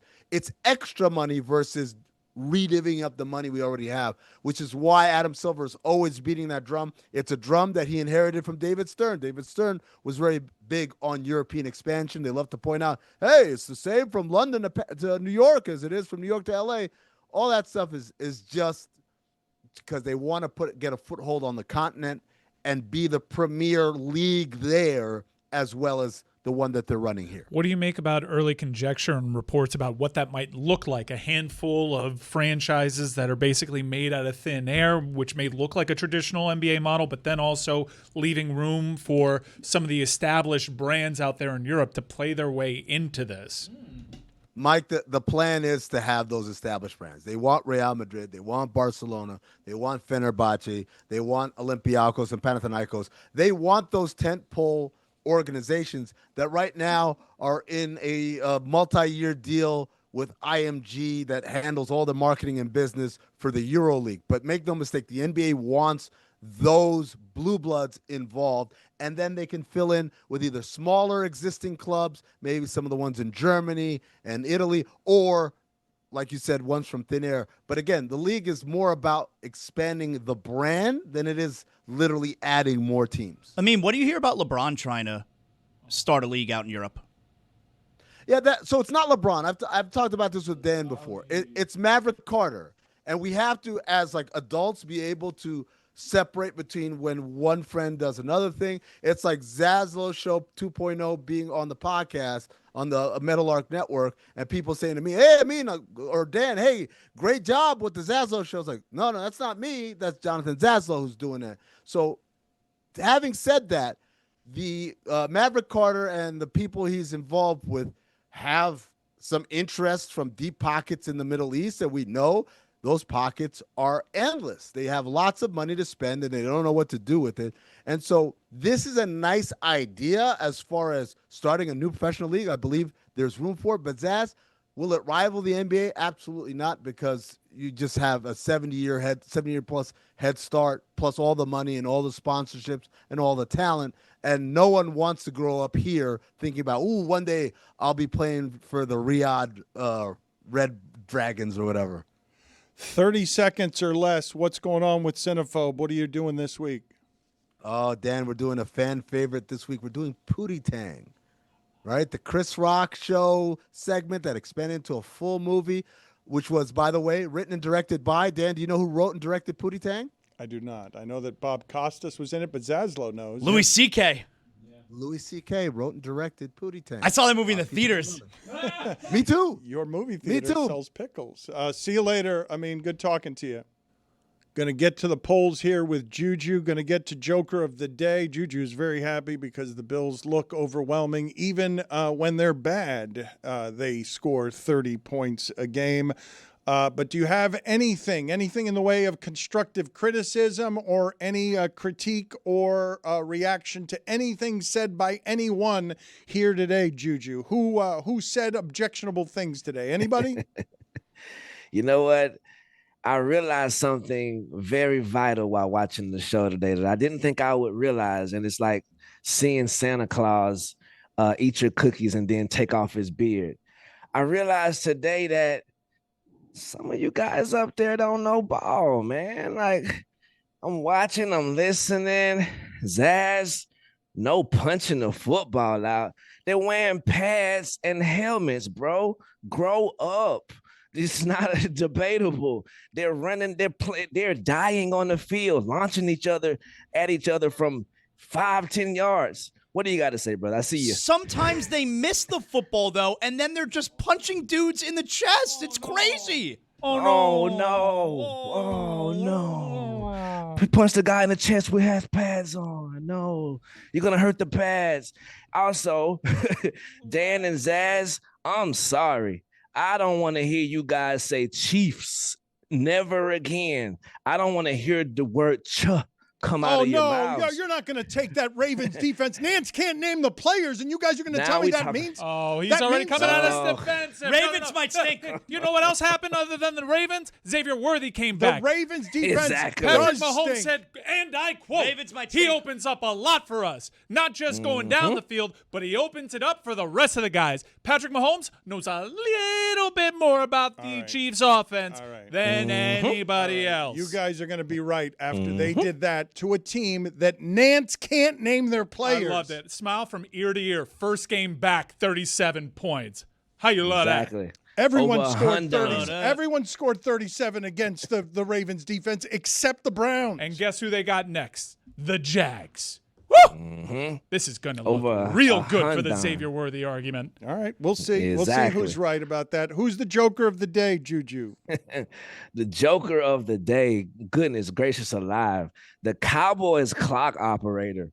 What are you doing? Stopping the clock at 1 second in your home, in Jerry's world. Let that clock run out. Let the referees be like, no. We got to put time on the clock. I will be damned if I'm in my home stadium in that atmosphere, Micah's back, and I'm going to stop the clock at 1 second. No, sir. Cowboys still won. Doesn't matter. Exactly. Don't know ball. But neither here nor there. It was adorable that you compared yourself to Colin Cowherd earlier in the show. It's so adorable. I love you, Zaz. I don't think I compared myself, so it'd be like he's like my rival. That's all. Okay, I get it. Also, you said you got mad. Let's keep our anger directed where it needs to be. Tyreek Hill, you shouldn't be touching no dang women, bro. That's unacceptable. We mad at you. But we can't just be. He went to his daddy's birthday party. You act like he shot up the club. Like, we don't know how long his dad has left on this earth. He can't go to his daddy. He was disgusted. What do you think you're gonna hear at Dolphins practice that he ain't heard? It ain't working. Juju, the offense just clicked for him this offseason. Just using that, probably something new. He I don't just know. now started to feel good about the offense in year 4 with the team. How about you go to practice and then you celebrate mom and dad the rest of the day? Oh, he might be knowing ball again. Look at you. Thank you. Do you have anything for us as you wear an Eagles jersey and a Bills jersey on the Bills, or the question posed on ESPN, are you more concerned about A.J. Brown or Saquon Barkley on a team that's won 20 of 21 games? Brother, I'm glad you noticed these threads. You know, it's not every day you wake up and both of your teams are the only undefeated teams in the league. Neither here nor there. But I show concern for A.J. Brown. He tweeted out, if you're not welcomed, not listened to, quietly withdraw. Don't make a scene, shrug your shoulders, and be on your way. After a day that him and my boy Devontae Smith had 4 catches combined in Tampa. That's rough. I know that it seems like nothing, but sometimes when you on these performing teams, you want to throw something in, bro. You want to feel like you're a part of the team and not have people put memes like, oh, bro, think he a part of the team. Like, nah, I think that there's something to be said there, and there's something to be paid attention to there, because he has a C on his chest. He ain't just out there walking around. So we got to understand, like, is there something going on between you and Jalen, or you just don't like Jalen's efficiency when it comes to AJ? How about the Bills? The Bills, I'm gonna let you know right now. I'm celebrating the Bills this hard because as of right now, we are frauds. Like, we have beaten 0-3, 0-3, 1-3, 0-3 teams every week, and it hasn't been easy. Our defense is ass. Capital A, double S cheeks. I think Stephon Gilmore is out there somewhere. Let's go after him. We cannot stop the run worth a damn. So every time the Bills win, I'm going to celebrate like it's the Super Bowl, because we shouldn't have beat the Saints on Sunday. But lucky interception. Juju, though. But, I mean, Ed Oliver, yes, the Saints are throwing double reverse passes by not Spencer Rattler, because Spencer Rattler shouldn't be throwing the passes because he hasn't won as their quarterback. But Ed Oliver's kind of important to them. He is kind of important, but we talking about, it's not Spencer Rattler. I saw Spencer Mahomes yesterday in Buffalo. Thank you. We talked to him. They don't know ball. They don't know ball, Juju. That's the issue. They hear Spencer Rattler and they laugh because, oh, he's unbeaten. But if you watch the games, you know he's got some throws in. All right, cool. Add Rattler to your locker of mid quarterbacks that never sticks to you when they're no good. Let's buy all that Rattler stock. Bro, it was a reason that me and the kid 10-Day Tony was going live after every single Sunday game exactly, because we needed to get into your ear holes before you get tainted by what the hell's Dan about to say on Monday.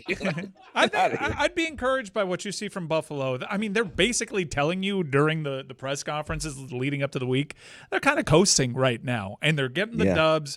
They're going to nurse themselves back to health. This is a team that kind of knows what they have to do in the postseason. They've been reminded plenty, and they're just approaching the regular season against inferior competition. Maybe not a way that earns you style points, but they're getting through. I'd be encouraged by it. Before we get to the polls, did you have any thoughts on the Cheryl Reeve conversation that Amin and Zaslow were having? I don't know what she was actually suspended for. I thought she would be suspended for the comments after the game saying the officiating is so bad, and she's not wrong. The officiating is so bad, we need a leadership change at the top of our sport. Yeah, that's what I thought she got suspended for. The on-court stuff, you see that every other game by someone who's just upset or into the moment. And even with the fans, I don't think she was cussing out the fans. I think there was a Minnesota fan right there who was cheering her on and saying, yeah, this is messed up. And she was like, yeah, you're right. But neither here nor there. No, she was saying bleep you to the fans. No way, Juju. No way. I have a different angle. I got angles. I mean, thank y'all for talking W, but hey, I promise you, I got a different angle to where she was talking to someone. Matter of fact, agree to disagree. Not important at all. No, go ahead. Go ahead and tell us what the different angle is. Nah. I feel like the more time worthy angle is what she got suspended for, which is after the in the post conference when she questioned the leadership and she questioned that even the referees don't even have the credentials to be in this spot, I think as a league, you got to kind of reprimand her in some way, because that's very embarrassing for the league. Now, like Amin said, suspending her for an elimination game, that's crazy to me. I thought they would have fined her $13 or something and just kept it moving. By the way, Juju, like, maybe it doesn't matter because it was an all-encompassing blow-up. Like, it was a cumulative blow-up from the entire game. But that final play where Nafisa Collier got hurt, that wasn't a foul, Juju. Yeah. Ooh, it's rough because initially the steal is not a foul, but she went knee-to-knee contact with the ball controller. And so it's hard to say if it is a foul or not. It's left to the discretion of the referee, but I probably would have called that in that spot after seeing the replay and her ankle turning over due to AT kneeing her in the knee.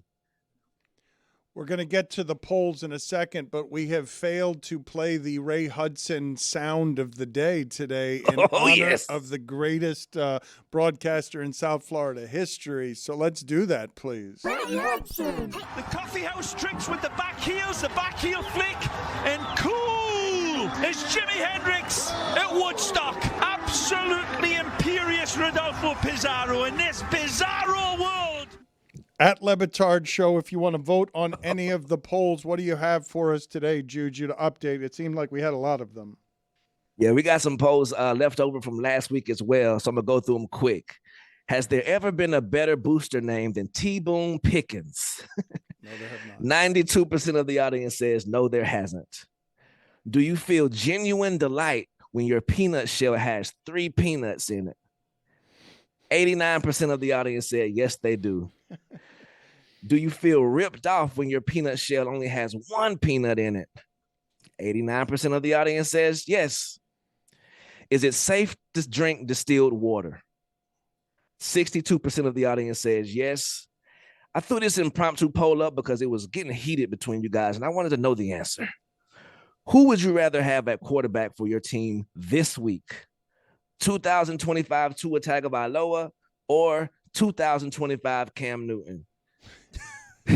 73% of the audience said 2025 Cam Newton. No. What are we doing? No. He can't even command the offense. Come on. He can still dominate at the goal line. 2022 Cam Newton was terrible. He can dial it up once. Is it fair to say Tom Brady has been followed by a plague of scandals? 79% of the audience says yes, it is. I don't know about a plague. That's not right. Big one right here. Biggest artist on the planet, Bad Bunny or Taylor Swift? 10-day, close your eyes. 56% of the audience says Taylor Swift. Wrong. Talk to the haters. Yeah, they're wrong. It's okay. Was that tie a good win for the Cowboys last night? 76% of the audience says yes, it was. Did you learn that Skylar Thompson was a Steeler upon hearing that he got mugged in Dublin? 89% of the audience says yes. And the last poll, is France the mime hub? 56% of the audience says yes, and those are your polls. Thank you, Juju. Appreciate it, sir. Thank y'all.